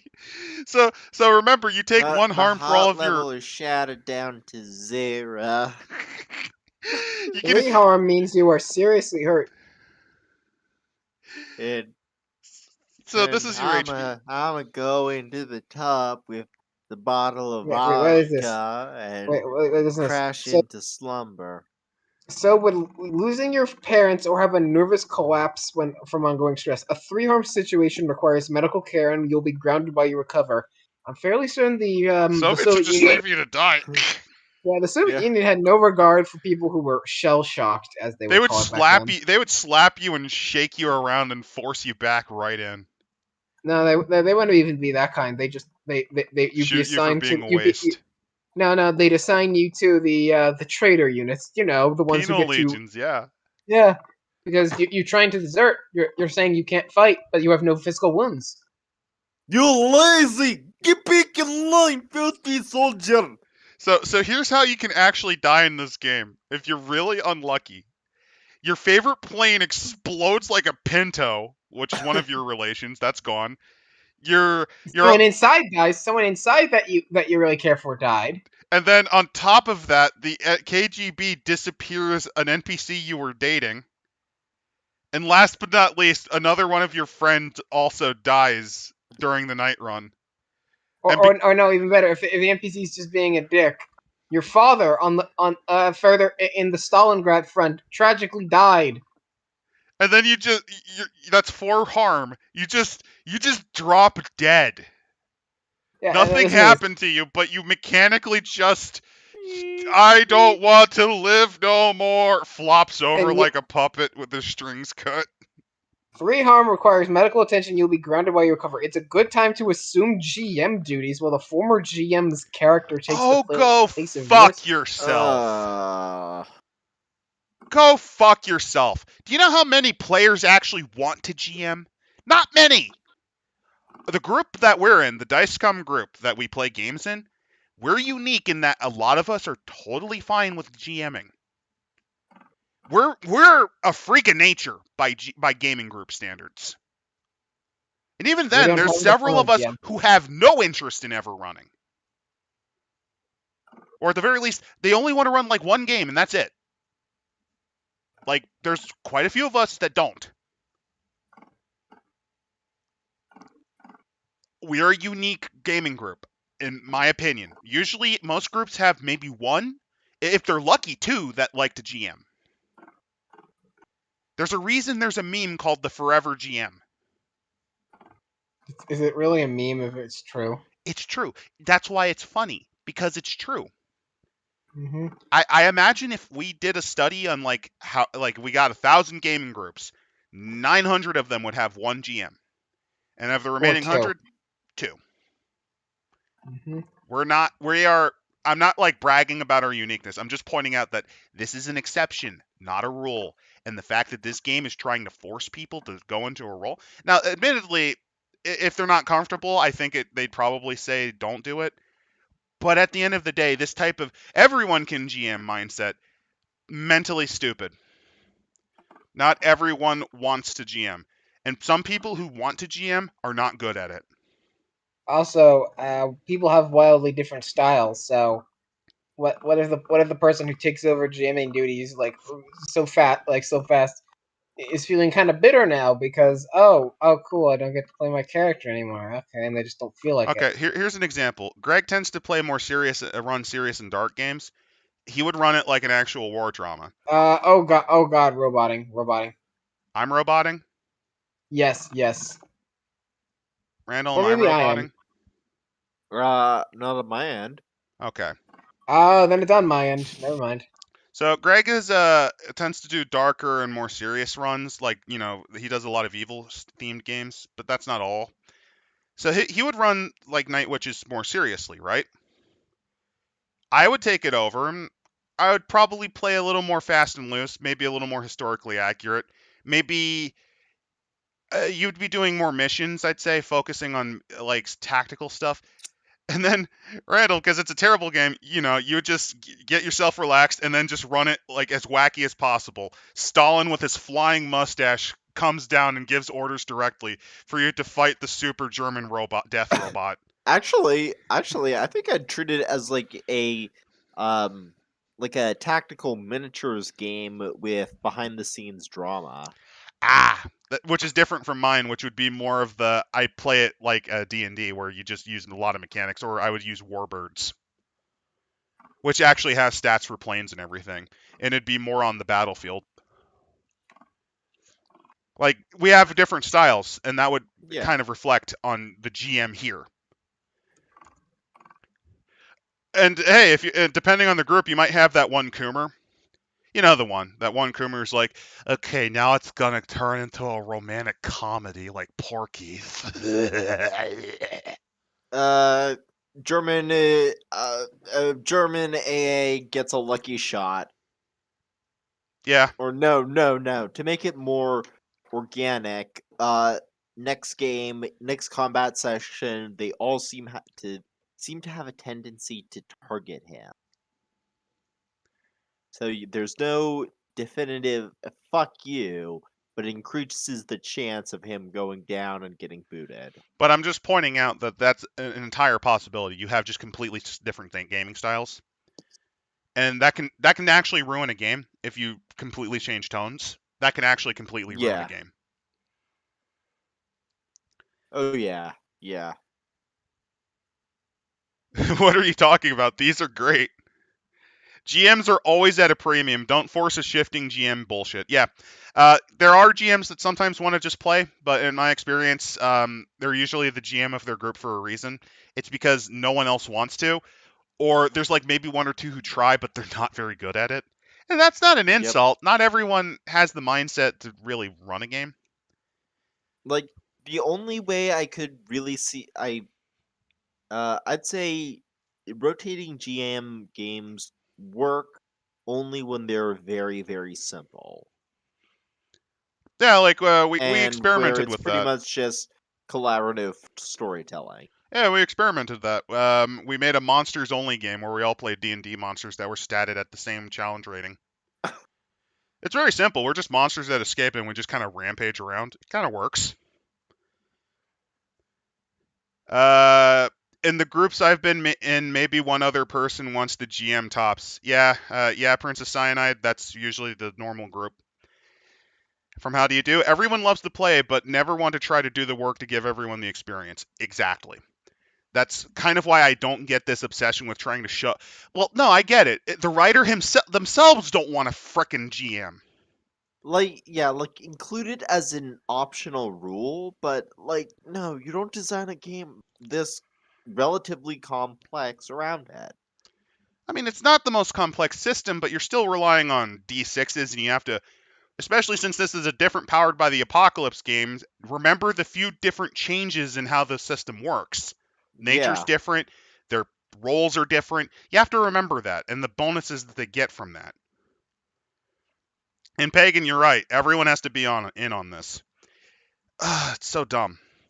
But yeah, to get back into how horrible this is, yes, you can genuinely die from a lonely heart if your father died in a factory due to a bombing accident by the Germans.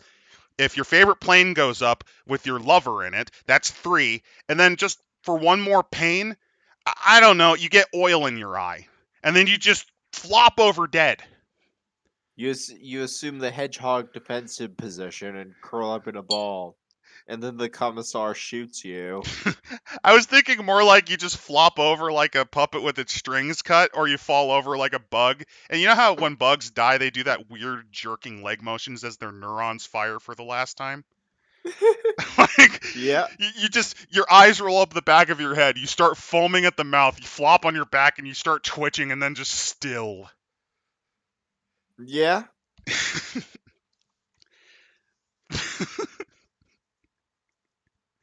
Oh Or no!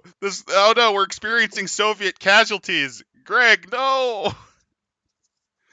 Oh no, oh, we all took one harm. Now we have the bad feels. oh, we might have this plane might crash early. Oh no. Die from malnutrition mid sortie. You're just flying your plane in the middle of the night and you just pass out.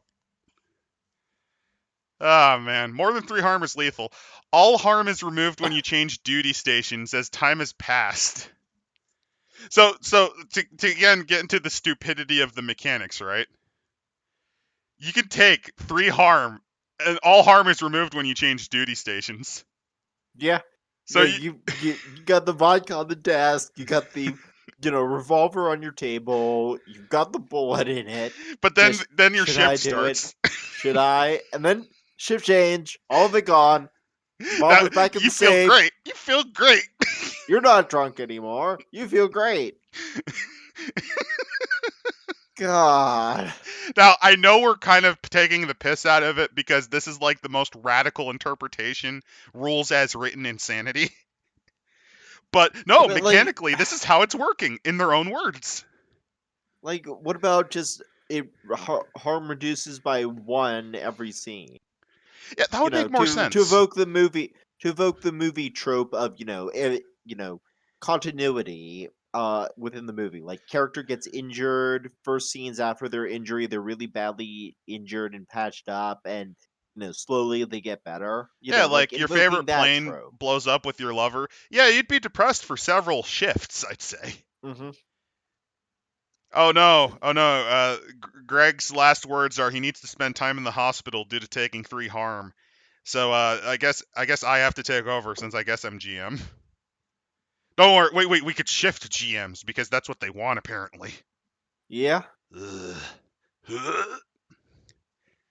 Duty stations induce vodka selective amnesia.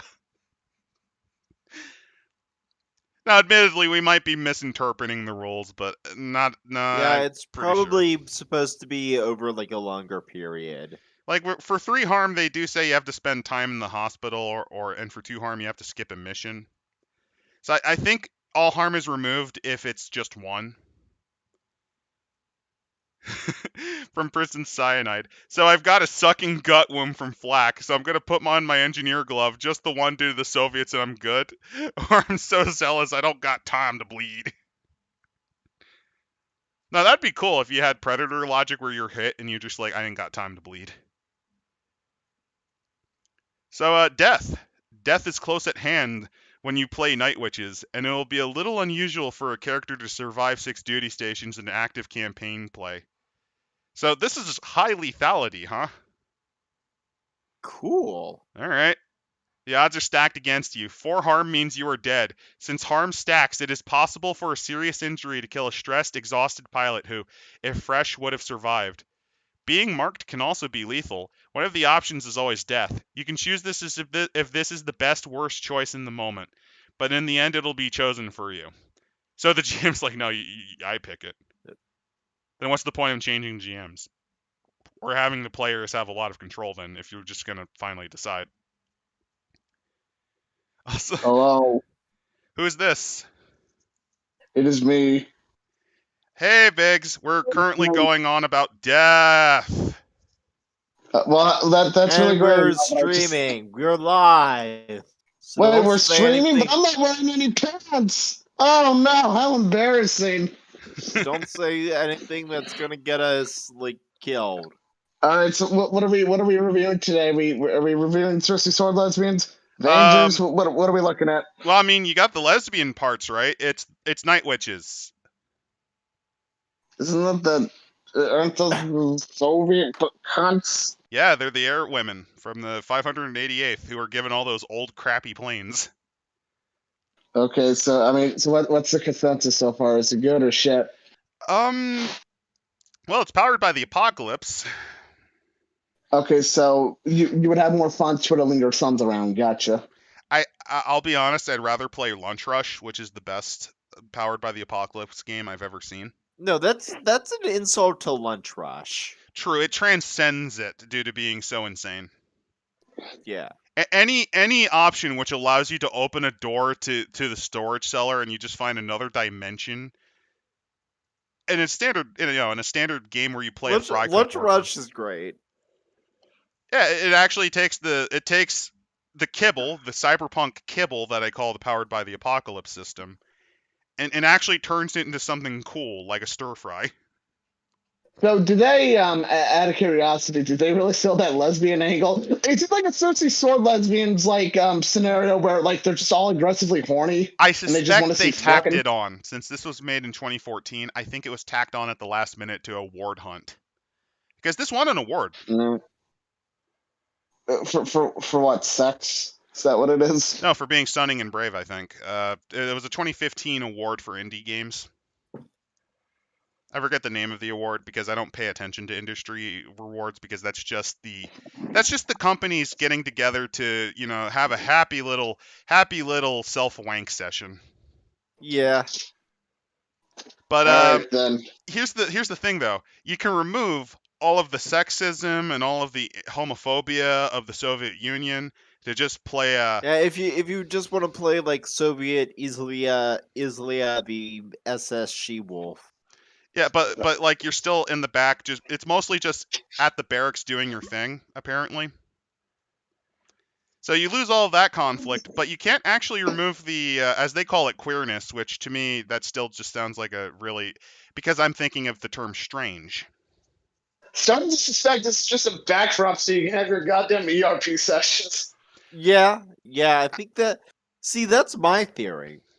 My theory is that this man has a very specific fetish, and this was his outlet for it. Pagan agrees with you guys. I think what happened was they wanted to make another game, so they took the Polish Resistance game that they already made years ago, reskinned it as an air combat game, barely, by using a different system. And then to get appeal, they then slapped the lesbian thing right at the end of development, Yeah. so that you can't criticize it for being stunning and brave. Again, like I said earlier, it's the same. I don't think it's basic, Coomer. I think it's cynical. Well, I mean, it's like the same. It's like the same idea as the '70s porn with plot, like shit, like Caligula, where they're like, oh, we're being artsy and thoughtful, and you're like, no, you're making porn. But we have all of the standard Powered by the Apocalypse issues, including you can die from emotional damage.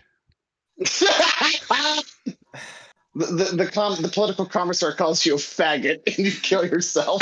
You don't even do that. I just imagine you just kind of you either do a Sonic death where you fly off the screen with like a surprised look and you disappear, or you die like a bug that's been sprayed with Raid and you just foam at the mouth and like twitch on the ground with your last nerve spasms. So anyway, Death. This game is high lethality, apparently. With if you survive 6 duty stations, that's amazing. 4 harm means you're dead. Since harm stacks, it's possible for a serious injury to kill a stressed, exhausted pilot. Being marked can also be lethal. Well, this is the Soviet Union. Just surviving one battle engagement's a goddamn miracle in itself. Yeah. That's the thing. There's like elements where it shows they do actually do research. The quotes in this book are all from the book, are all from people, like real people. Yeah. Okay, so it's not total horseshit, is what you're saying. There's just some speckles of doo-doo on there, in some places, is what you're saying. What I feel like is this could have been an interesting book, especially since we don't really have a lot of aerial combat RPGs. But then it got fucked over because they picked the open game license lazy as shit Powered by the Apocalypse game, which doesn't really favor that, and it's not really that great of a system. I genuinely am not a fan of it. Like, it's difficult to actually succeed. The way you die is ridiculous. You can die from Lonely Hearts, which is the dumbest thing ever. My heart meter is at 0.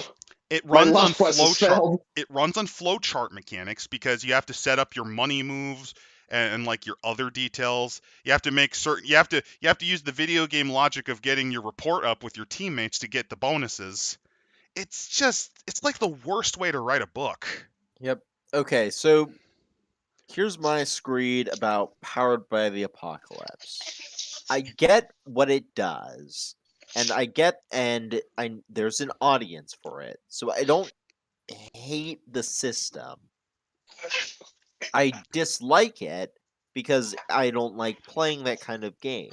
Like the kind of game Powered by the Apocalypse is made for is short, like 1 to 3 session games that are essentially a movie.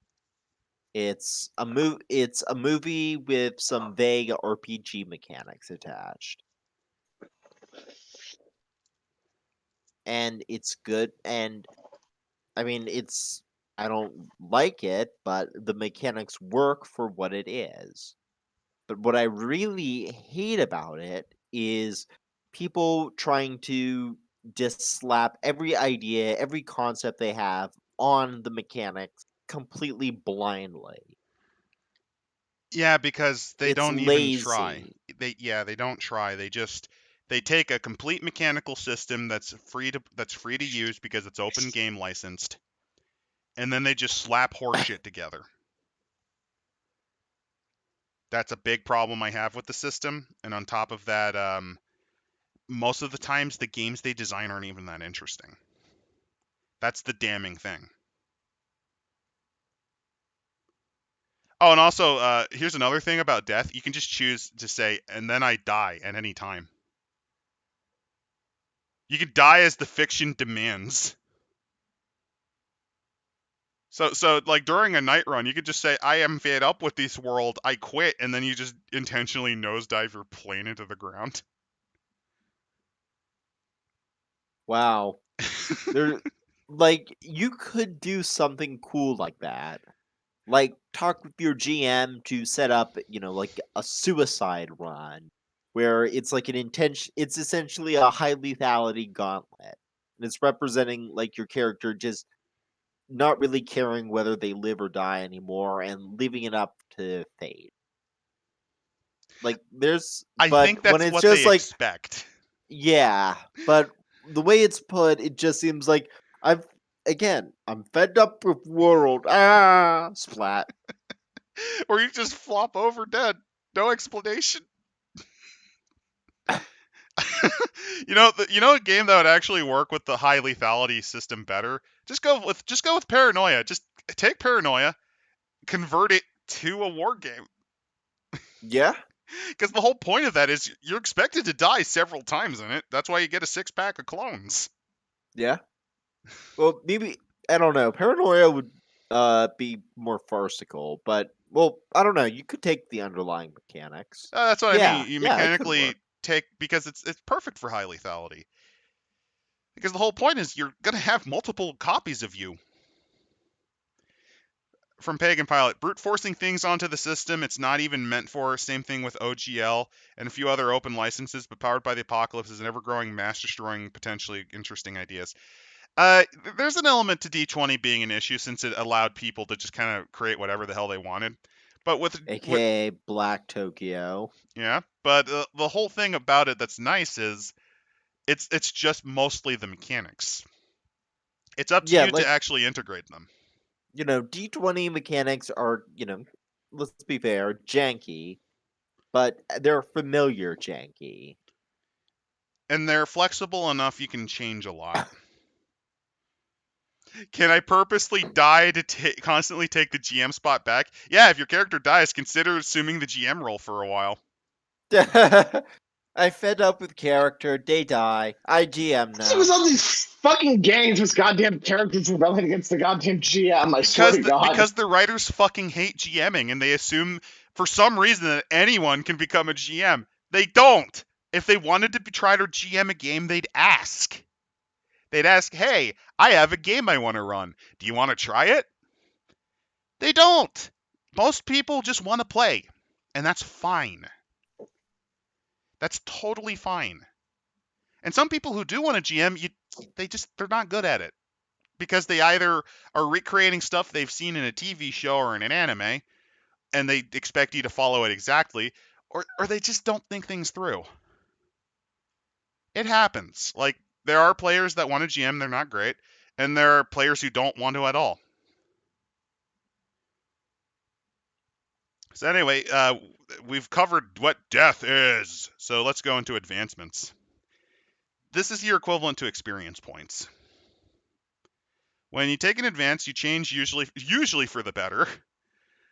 Several missions at each duty station will trigger advances for anyone who participates in them. So, serving in the Soviet Air Force is optional, I guess. I don't know. You can just be like the plucky bumfuck peasant kid who's like the unit mascot. I mean, playing Ivan You're the like Fool short would be great. round. You're short round. You're Ivan the Fool. That is actually a Russian folklore character, Foolish Ivan. Huh. Who is this completely innocent, not very intelligent peasant boy who constantly gets tricked by other people, but he usually comes out in the end because that guy's trickery, usually they get themselves caught in another trick and fuck themselves over, and Ivan makes up because he's just earnest. Adam, you dumbass, we can't roleplay lesbian sex as a man. You gotta say your sex skull, you idiot. Oh, how dare you assume Foolish Ivan's gender.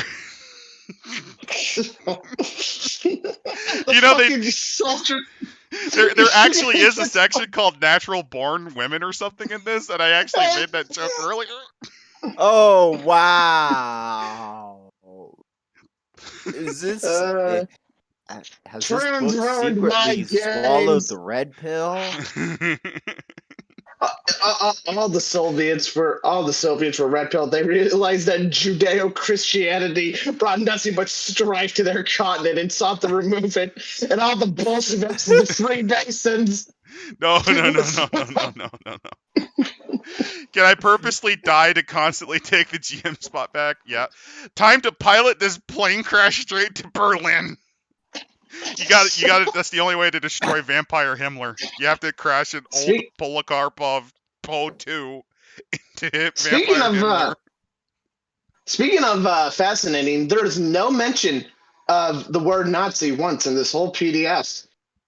Yeah, they mentioned funny mustache, man. Yeah, but no mention of Nazi. That's neat. They just say German.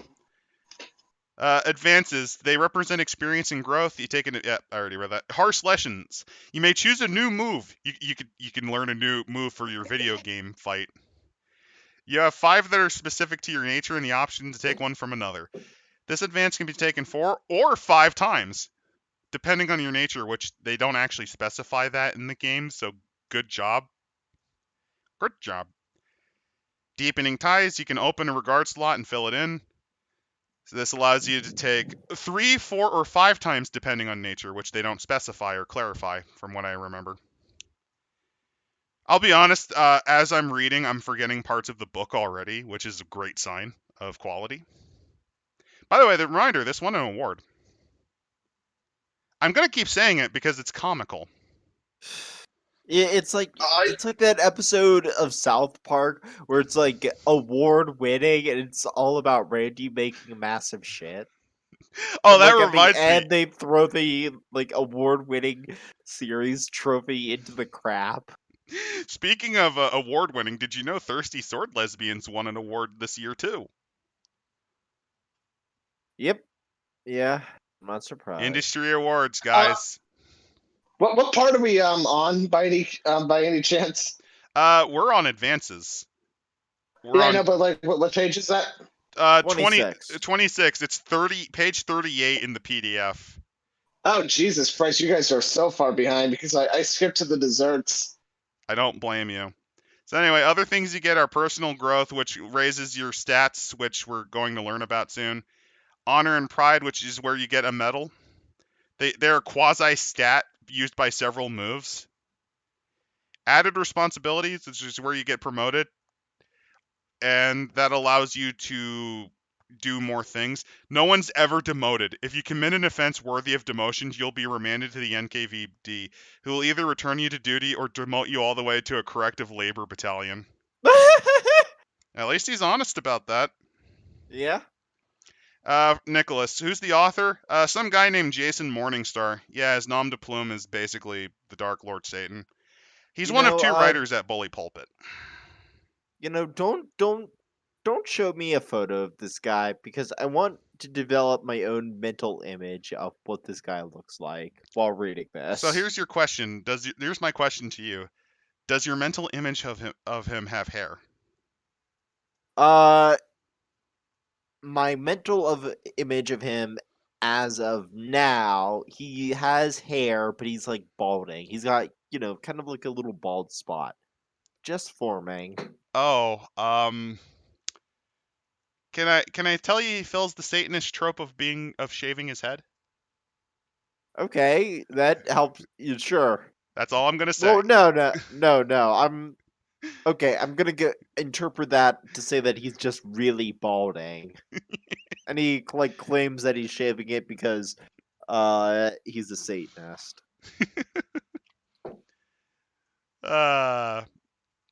Not a bully stream, by the way.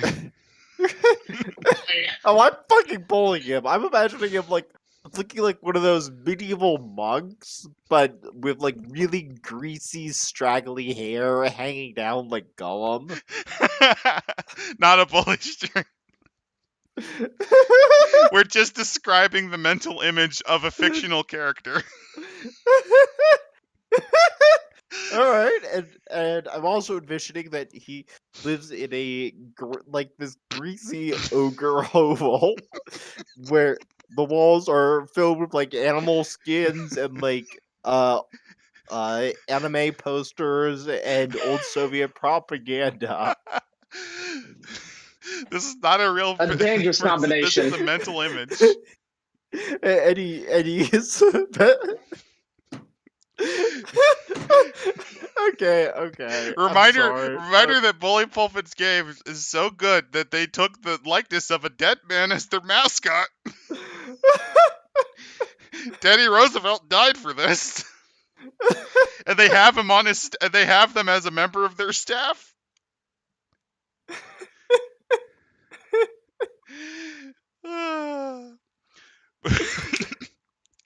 Moving west, you can change duty stations when you choose this. The entire regiment moves west with the front lines to a new airfield as you skip forward in time.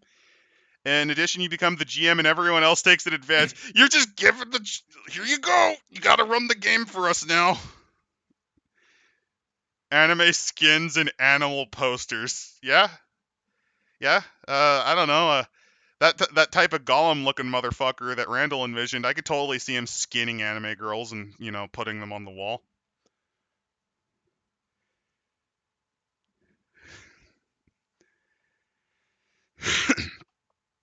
I thought it was by another author. No, yeah, Nicholas. No, this is a different guy.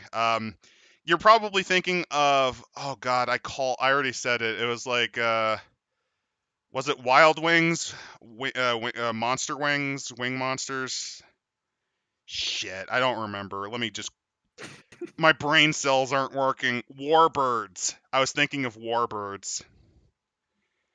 My brain is not working. So, anyway, yeah, you're forced to be the GM if you ask to move west. You're just given the role. Like, here you go, butthole. If you're based in Buchholz and choose this advance, celebrate the end of the war, victory, and survival. This advance can be taken once. See Special Move Operational Planning for details about the other effects of changing duty stations. Oh, so this is a railroad too, by the way. Because you have to follow the exact stages of the Night Witches. Well, okay, to be fair, maybe they have just like a general list of, okay, here's how it historically went, and if you're doing things historically, how your unit should go. However, here are some alternative ways it could have gone. The problem I have with that is it feels like I'm playing a game. I'm playing Call of Duty 2 Big Red 1, which had the exact same system where you followed what the Big Red 1 division did. And that's cool and all. The old World War II Call of Duties were fun, but that's a video game. I'm playing a tabletop RPG. Let's say, due to our efforts, we accidentally murder, I don't know, Erwin Rommel or some other important German commander. Like, we accidentally bomb his car, and he's dead. Yeah, now. we blow up the guy who encircled Stalingrad, or tried to. Yeah, like, we accidentally blow him up. That can happen. I mean, it's a small chance, but because of that, why would we be following the exact stages of canon? I know a regiment doesn't have a lot of push in the war, but you'd think that there could be different options. Also, the problem is if you set yourself to like specific bases, that really feels like you're on railroad. Like you're just stuck where you are. That sounds right. Why does this game not have flying mechanics for a freaking game about an Air Force? Oh, that's because the war is third place in terms of conflict, Nick. In first place goes the sexism and homophobia, which can be removed, by the way. The second is your relationships with your girl power sisters in the regiment, and then a very distant third is flying airplanes.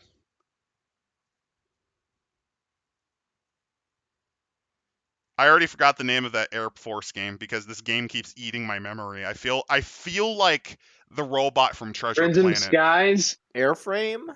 No, I keep forgetting. I've said it like 5 times. Oh my god. Well, time to invoke the Mandela effect. X-frame.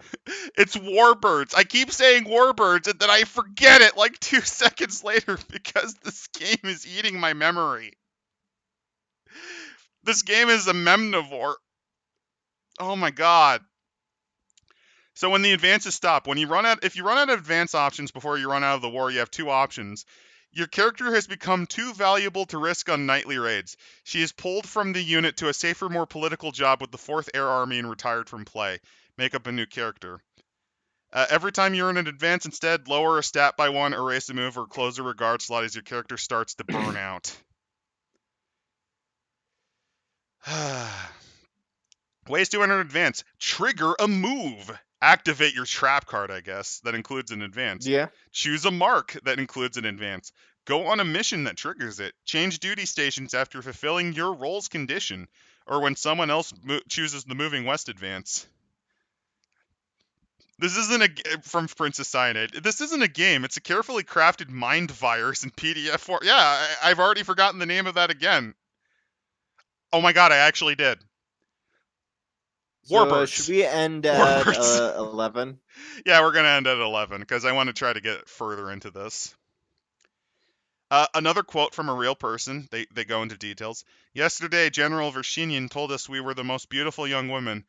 Don't think that your snub-nosed daughter has changed. No, I remain exactly as I was, but now beauty lies not in lipstick or a manicure, not in clothes or a hairdo, but in what we actually do.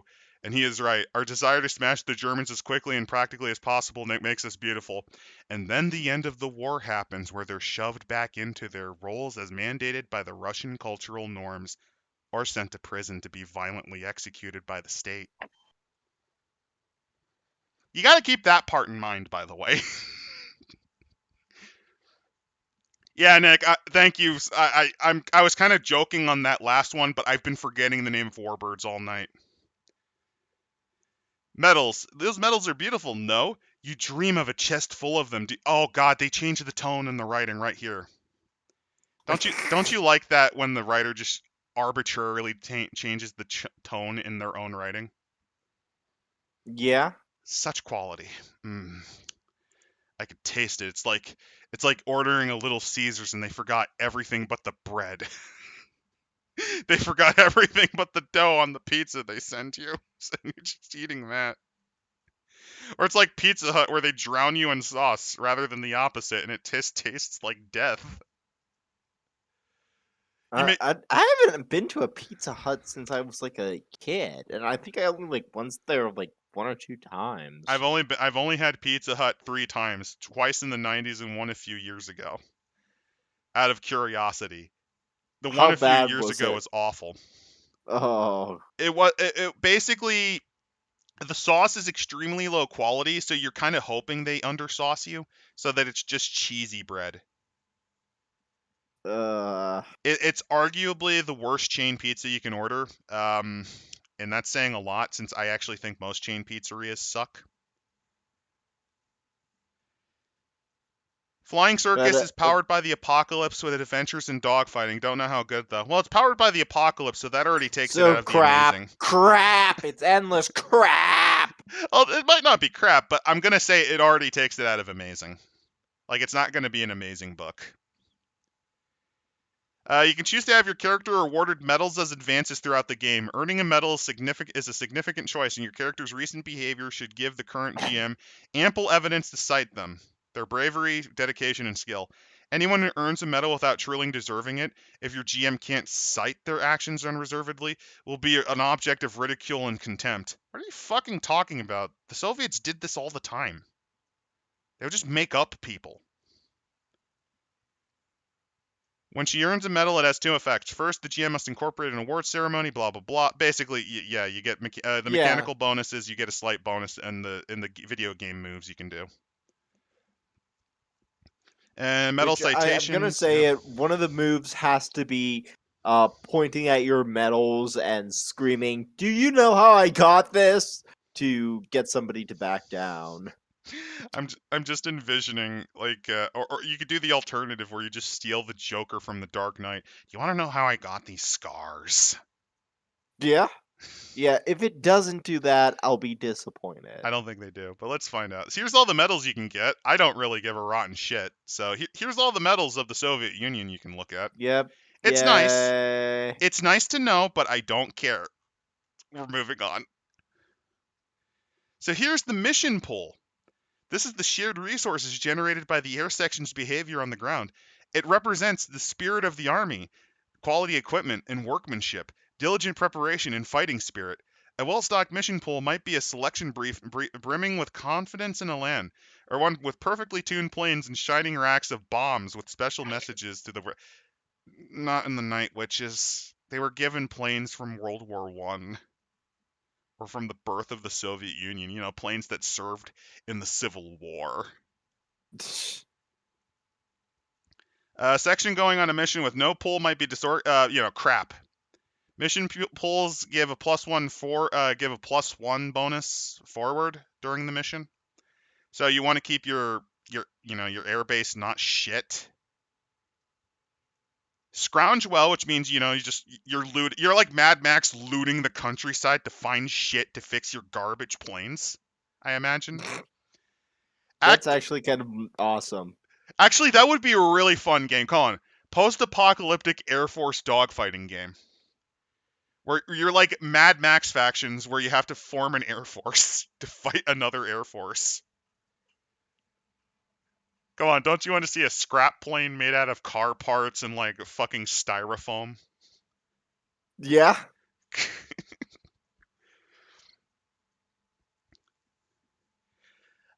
From Princess Cyanide. I note that the mother heroine is absent from the medal list, and now my Night Witch Alabama dreams are ruined. Oh, did they actually forget a medal? Or is that like a fictional medal you made up? I don't know my medals by heart, like any of them. Flying Circus was playtested during forum games. It's not so bad, and the plane customization can be fun. Okay, so it's not pure powered by the apocalypse. That actually does elevate it. You either go real goofy or you add on top of it. Another quote. Oh, this is some good formatting. An entire quote just eats up the page, and there's a ton of white space right here. Don't you like that? Isn't that quality? Quality. Quality. I'm not reading that one. Here's a bit more art. Two of the Night Witches are about to violently crash, I think, based on perspective. Oh, it might become a 3-plane pileup based on perspective. Those two are about to fucking crash, and you know it. Look at them.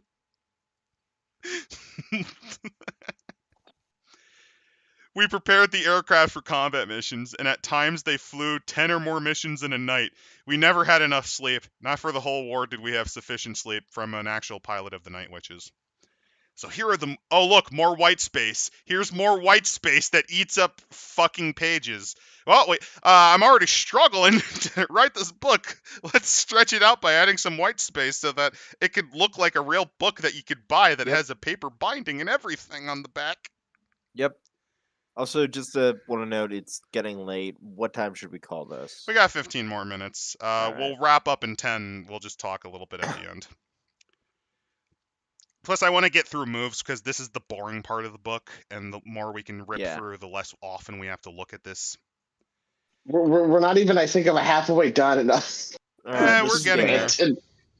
Day moves. All right, so eyeball. There's moves. Yep, eyeball. You look someone up. Basically, you know what they are. When you try to get your way, try acting up, like basically throwing a tantrum, I guess. I imagine if you fail, you just get sent to Lubyanka. Reach out, which is where you try to make connections to get stuff, or to, I guess, I don't know, connect with your party members. Scrounge is where you Mad Max loot to try to fix stuff. Repair, yep. Tempt fate. So, I guess that means you can just intentionally try to cheat your way through winning. Then, if you're a ranking officer of a unit, you get a briefing, which means the GM just takes you privately and tells you what they're going to do. And then it goes into night moves.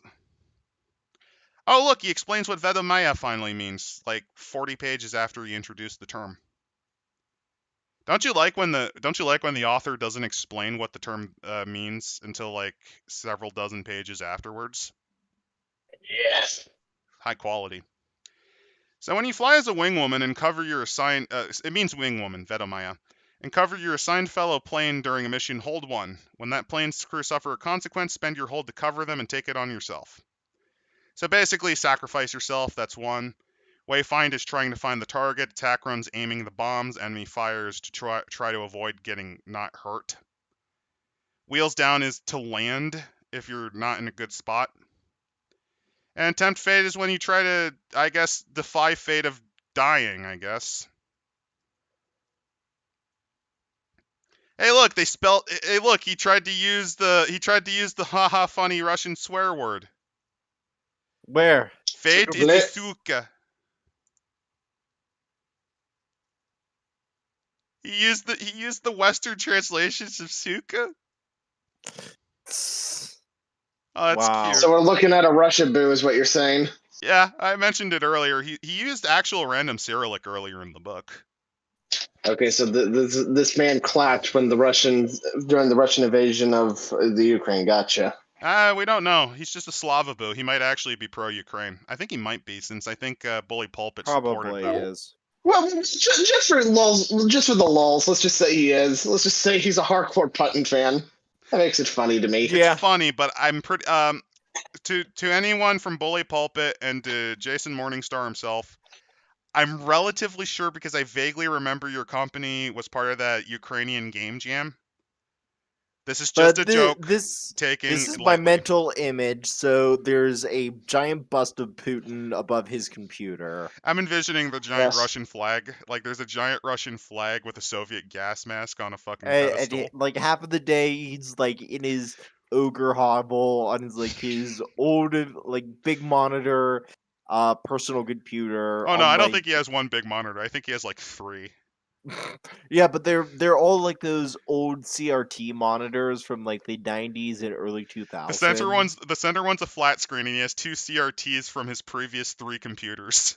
Yes, and like on one of the screens, he's just like shit posting. You create dirty holes. Russia's strong online. Jesus, at this rate, we're never gonna get done with this fucking thing. I know it's Fuck terrible. this Don't worry. book, it's awful. Don't worry, we'll at least get a third of the way, which is where I'm aiming at.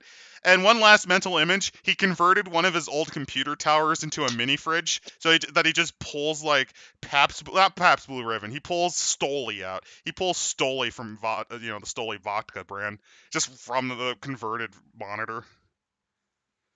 A bust of Stalin next to their anime figurines. They're all on these. No, it's Stalin as an anime girl. It's Stalin anime-fied. Again, this is just in jest. The mental image is just a parody. For anyone angry, this is just for fun. So, and then debrief. Here's your character moves that you can get. Sparrows can do Dark Bargain. I guess you can communicate with the devil or the eldritch monstrosities to take the pain of others and put them on yourself. Ghosts! You could use the anime power of ghosts. Yes. You're like, oh god, why am I blanking on his name? He's like Camille. You're like Camille. You'd use the ghosts of your friends to power your plane. Oh my god. Transcendent love. Your love is intense and unshakable. The first time you take the mark, embrace death and face your final destiny. You just say, screw that. You use anime. Okay, the book was pretty bad. Adam, love is the greatest and it will conquer all. This book is bad, but this is getting goofy again. This is getting goofy. Yeah. That's starting to fix it. Gulag me, Stalin-chan. Fatal ambition. Once per duty station, advance when you do something explicitly against orders that cause you to tempt fate. I'm just gonna ignore the quotes, because, Hawk, bitch. You enjoy +1 ongoing when you acting like a hooligan. When act like a lady, Wait, you're hold marked. on. I want to read one. Okay. I demand to read one. I had to work 8 hours at the goddamn salt mine today, so I get a little bit of fun, goddammit. Okay. All right, bitch, Suka. Okay, yeah, a +1 ongoing when you're a hooligan. The people's hero. Name the high-ranking official who has taken a personal interest in your career. That means I could summon Zukov himself to kiss my ass. You could. They don't specify, so you could actually go as far to have Stalin himself fucking show up. Oh Jesus. It's so cursed. 11.4 meters tiptoe. When you want to land in some new place, you can ask, is it remotely possible to land there? And the GM will tell you if the answer is yes. You don't need to roll the wheels down move to land there. You can just do it. Okay. As seen in Pravada, use the plus medals instead of plus guts when you tempt fate. And Raptor, advance the first time you... No, for the love of fuck. Oh, there's the Kummer element. No, I was wondering. no. I think now that we're in the modern era, we got to call this the Harvey Weinstein. Well, you don't know. It might be. Remember, queerness is a part of your game, and this is the 588th. You might be trying to sneak your way with the women in your unit. Well, it might not even be women. You're just fucking a bunch of Russian dudes, so you rank too. up. It's both. A depressing commentary on military life back in the 40s. Fun fact: did you know that the original blow-up doll was invented by Hitler? Wait, what? I know yeah. The original blow-up doll was invented by evil mustache man, the one with the tiny one. Because you have to understand, Adam. This was a part of the long game for Hitler. Both sexual items and anime with Japan. That's why he teamed up with Japan. So an army of incels one of these days would rise up and destroy the Western world. Well, here was his logic on part of the long why. Game, Adam. He did it for two reasons. The first is so that his soldiers wouldn't get diseases, and the second was so they wouldn't waste their Germanic output on lesser beings. I'm not kidding. That's why he invented the blow-up doll. Amazing. I'm telling you, this is all a part of the incel uprising. Hitler played the long game. I'm telling you. We've always lived in clown world, haven't we? All right. Yep. Now the owl, the greater good. Rewrite an unused mark to read "abandoned a comrade in advance." Just nothing personnel, kid. Throws you out of plane. The owl, the prodigal daughter. Advance whenever you return to the regiment and after being assumed captured or dead. Okay. Intense navigation. To find a target at night, you don't need to Wi-Fi. Instead, you take a marker +1 harm. Your choice. You intentionally just hurt yourself to instantly beeline yourself to Guderian's tank to blow him up. Intense navigation. To find... Oh, wait, no, I just read that. Pull rank. Take +1 forward when you act up if you outrank the target. That's right. That's right, bitch. You don't fuck with me. Political thought. When you eyeball, you must also ask, is there evidence of violation of Article 58 and 133? Okay, so this is basically you being the snitch. Lawyer. Yeah? Dude, you're the snitch. Oh, no, that's for a reference. Article 58 reads, a counter-revolutionary act in any act in overthrowing and undermining or weakening the power of the workers and the peasants. So basically, whatever the fuck the political officer wants to fuck with you that day. Magic Pain Glove, tell me your secrets. Article 133 reads, to defend the motherland is the sacred duty of every citizen of the USSR. Treason to the motherland, violation of the oath of allegiance is this is literally just just the fucking Soviet the man, the commissar just wants to fuck with you. Yeah, and you can rules lawyer it. In any way. So some fun quotes from chat are Stalin and Zukov are my wingmen. Notice me, Zukov senpai. Can I try to seduce Stalin-chan? And if Funny Mustache Man wasn't a laughingstock already, yep, Adolf Hitler invented the fucking blow-up doll. Specifically for the German army. Wasn't Hitler also in a bunch of those old-timey comedy movies? I don't know about that, but I knew he had a habit of tracing stills from Disney. Remember? No, remember he was in all those American comedy films. He was also in that movie called The Great Dictator. Remember? Oh You could yeah, tell he had the same You didn't know. mustache. Fun fact: this is a joke. This is a joke, but did you know Hitler once moonlighted as a famous silent film star named Charlie Chaplin? Way to kill Who the knew? joke, Adam. I know. I pulled the guy. I pulled the Dr. Morbius. I killed it. you So we got It's we got Morbid the time, pigeon. right? expectations that the joke would be good. All right. Well, this is why we're not getting any more. This is why we don't get any more subscribers because of you. You're I holding know. us down. I know I'm the worst. All right, the pigeon, shit talking. Call out another player character you despise at a debrief and a roll of +1 regard or a 10 plus hold 3 on a 7 to 9. Hold 1, spend your holds. Oh god, whatever. So what the fuck is this saying? I don't know what the fuck is It's going literally on. you can trash talk people. You can trash talk your That's own. it. No, you could trash talk your another player and make them perform worse so that they die. Yeah. Wow. Forbidden love. When you take a lover, keep it secret. If discovered, face the consequences together or abandon your lover in advance. What's the forbidden lover thing about? Like, oh, is it the anti-homophobia that you can throw out, thus making that move pointless? Yeah, no, it's we better hide our degeneracy from the Soviets. Androgynous. You can act up by acting like a man, not a hooligan, using guts. On a miss, you're marked. Oh. Bad side matter. When you treat someone who's been badly hurt, roll luck. On a hit, it isn't as bad as it seems. On a 7 and 9, finding this out takes a lot of time, energy, or resources. And enthusiastic support. When you're a when you take the wing woman move, choose the consequences for the air crew you're watching over, so you could be a bastard and just let them die. Why are all these skills just basically fuck over the other guy? Well, for pigeon it is. The other one, an owl. Yeah, owl's pretty bad too. Well, here's the raven. Hell with stats. When you would normally be marked, you may choose another. What? Why is this turning into fuck my other teammates? I don't know. I'm kind of starting to like it now. It's interesting.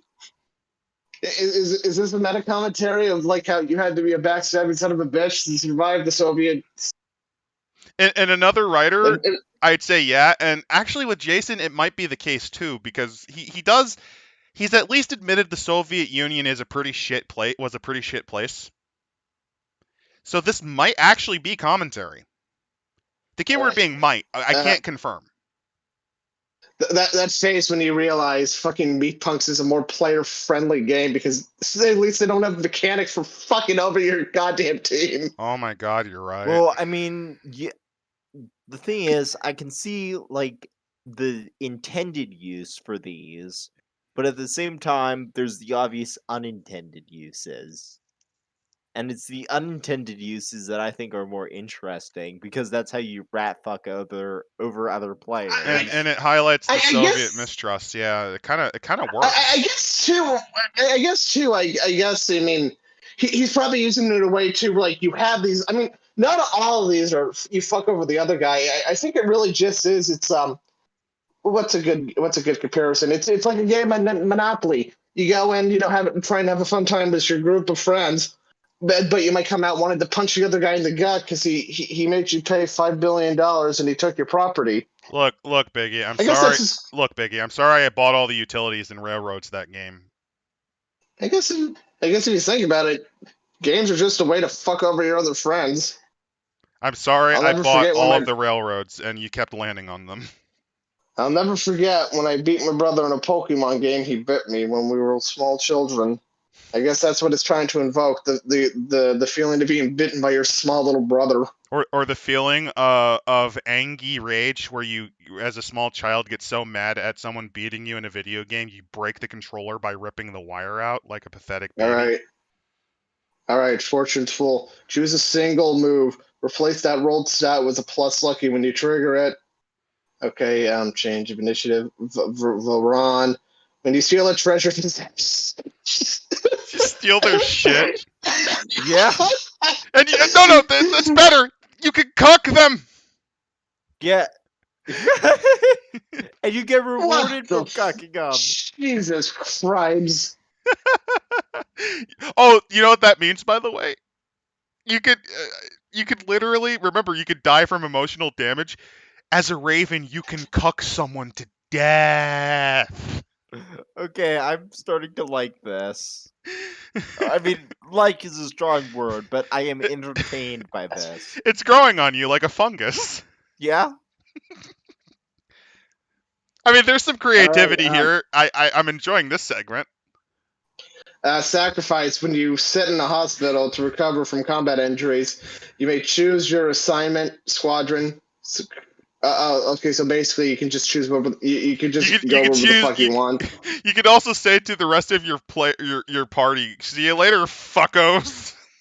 That's what I was about to say. Like, it's not saying like your whole other team goes with you.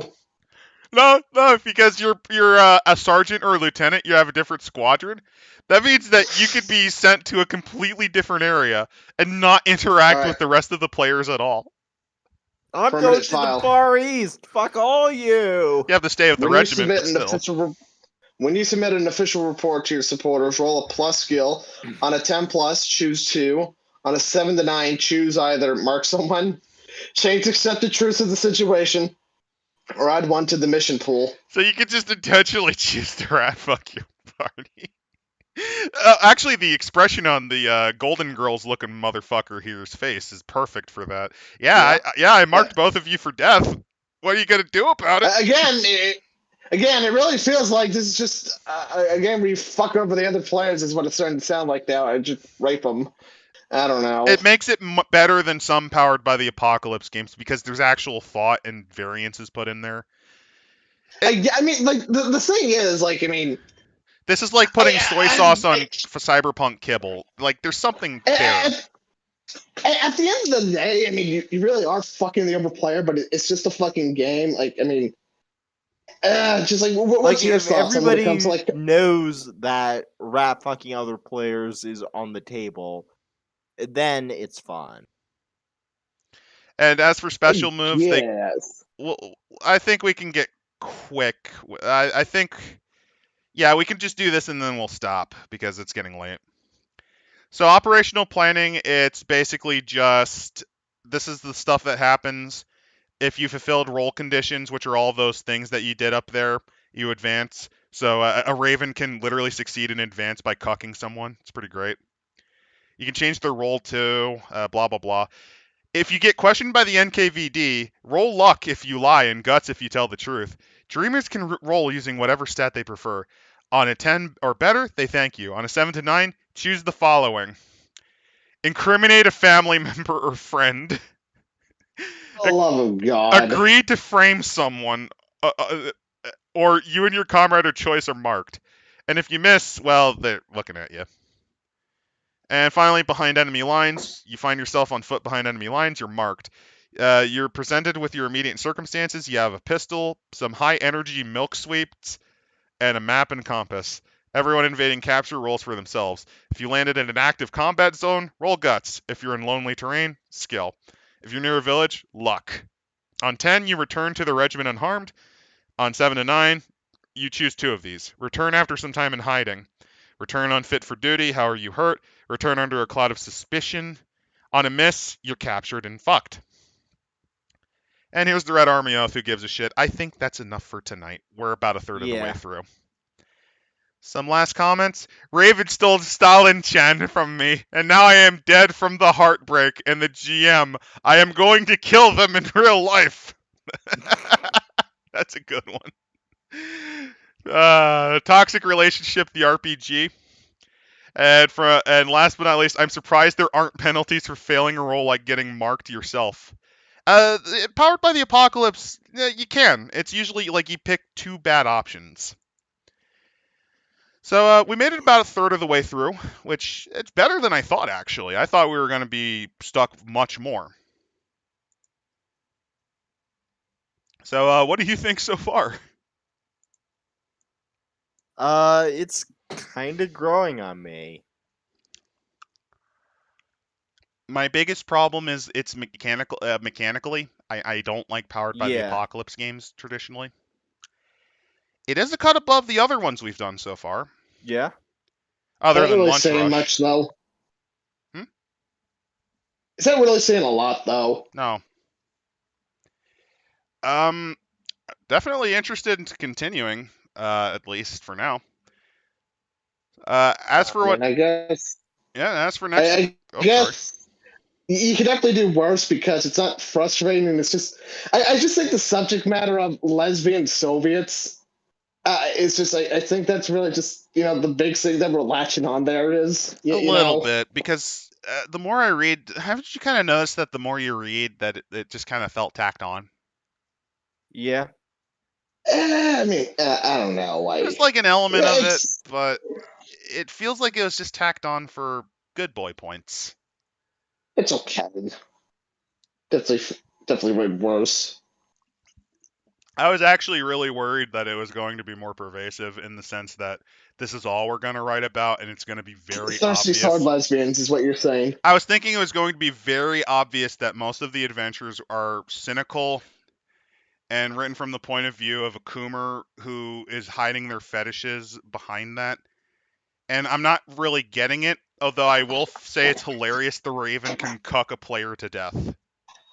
I tried to do some cross-referencing to see if anybody who worked on this did Thirsty Sword Lesbians. They did not, And, but I found something interesting. Nobody did. I found Ooh, something interesting, what? though. The writer of What this did you book, find? Jason Morningstar, actually wrote several of the activities that we covered in #feminism. He was one of the writers on it. It's So, funny because this is the original group that covered it, actually. All of us. yeah. Which ones did he do? I don't remember, but he did work on it. Which is that's far back. If you go way back in our catalog, you'll see that we did #feminism. It's really early in our career. And that was back when we did mostly recorded stuff. Like that was way back in 2020, 2019.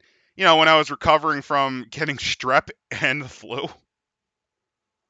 So, like, you would hear me hack like a prospector every now and again. Oh, from Pagan Pilot. It's all connected, Lasai. But yeah, since it's 11 o'clock, we'll leave you to it. Thanks to everyone who showed up. Thank you, Princess Cyanide. Thank M. Sit. Thank Nicholas Liu. Thank Pagan Pilot. And thank all the other people. Thank Greg for showing up and dying. Thank Barbado. And thank, what's his name? Sorry, my brain cells are dying. You're in the same role as Warbirds. Christian. Thank you, Christian Villarosa, for showing up too. Appreciate your support on this shitty fucking channel. Thank you.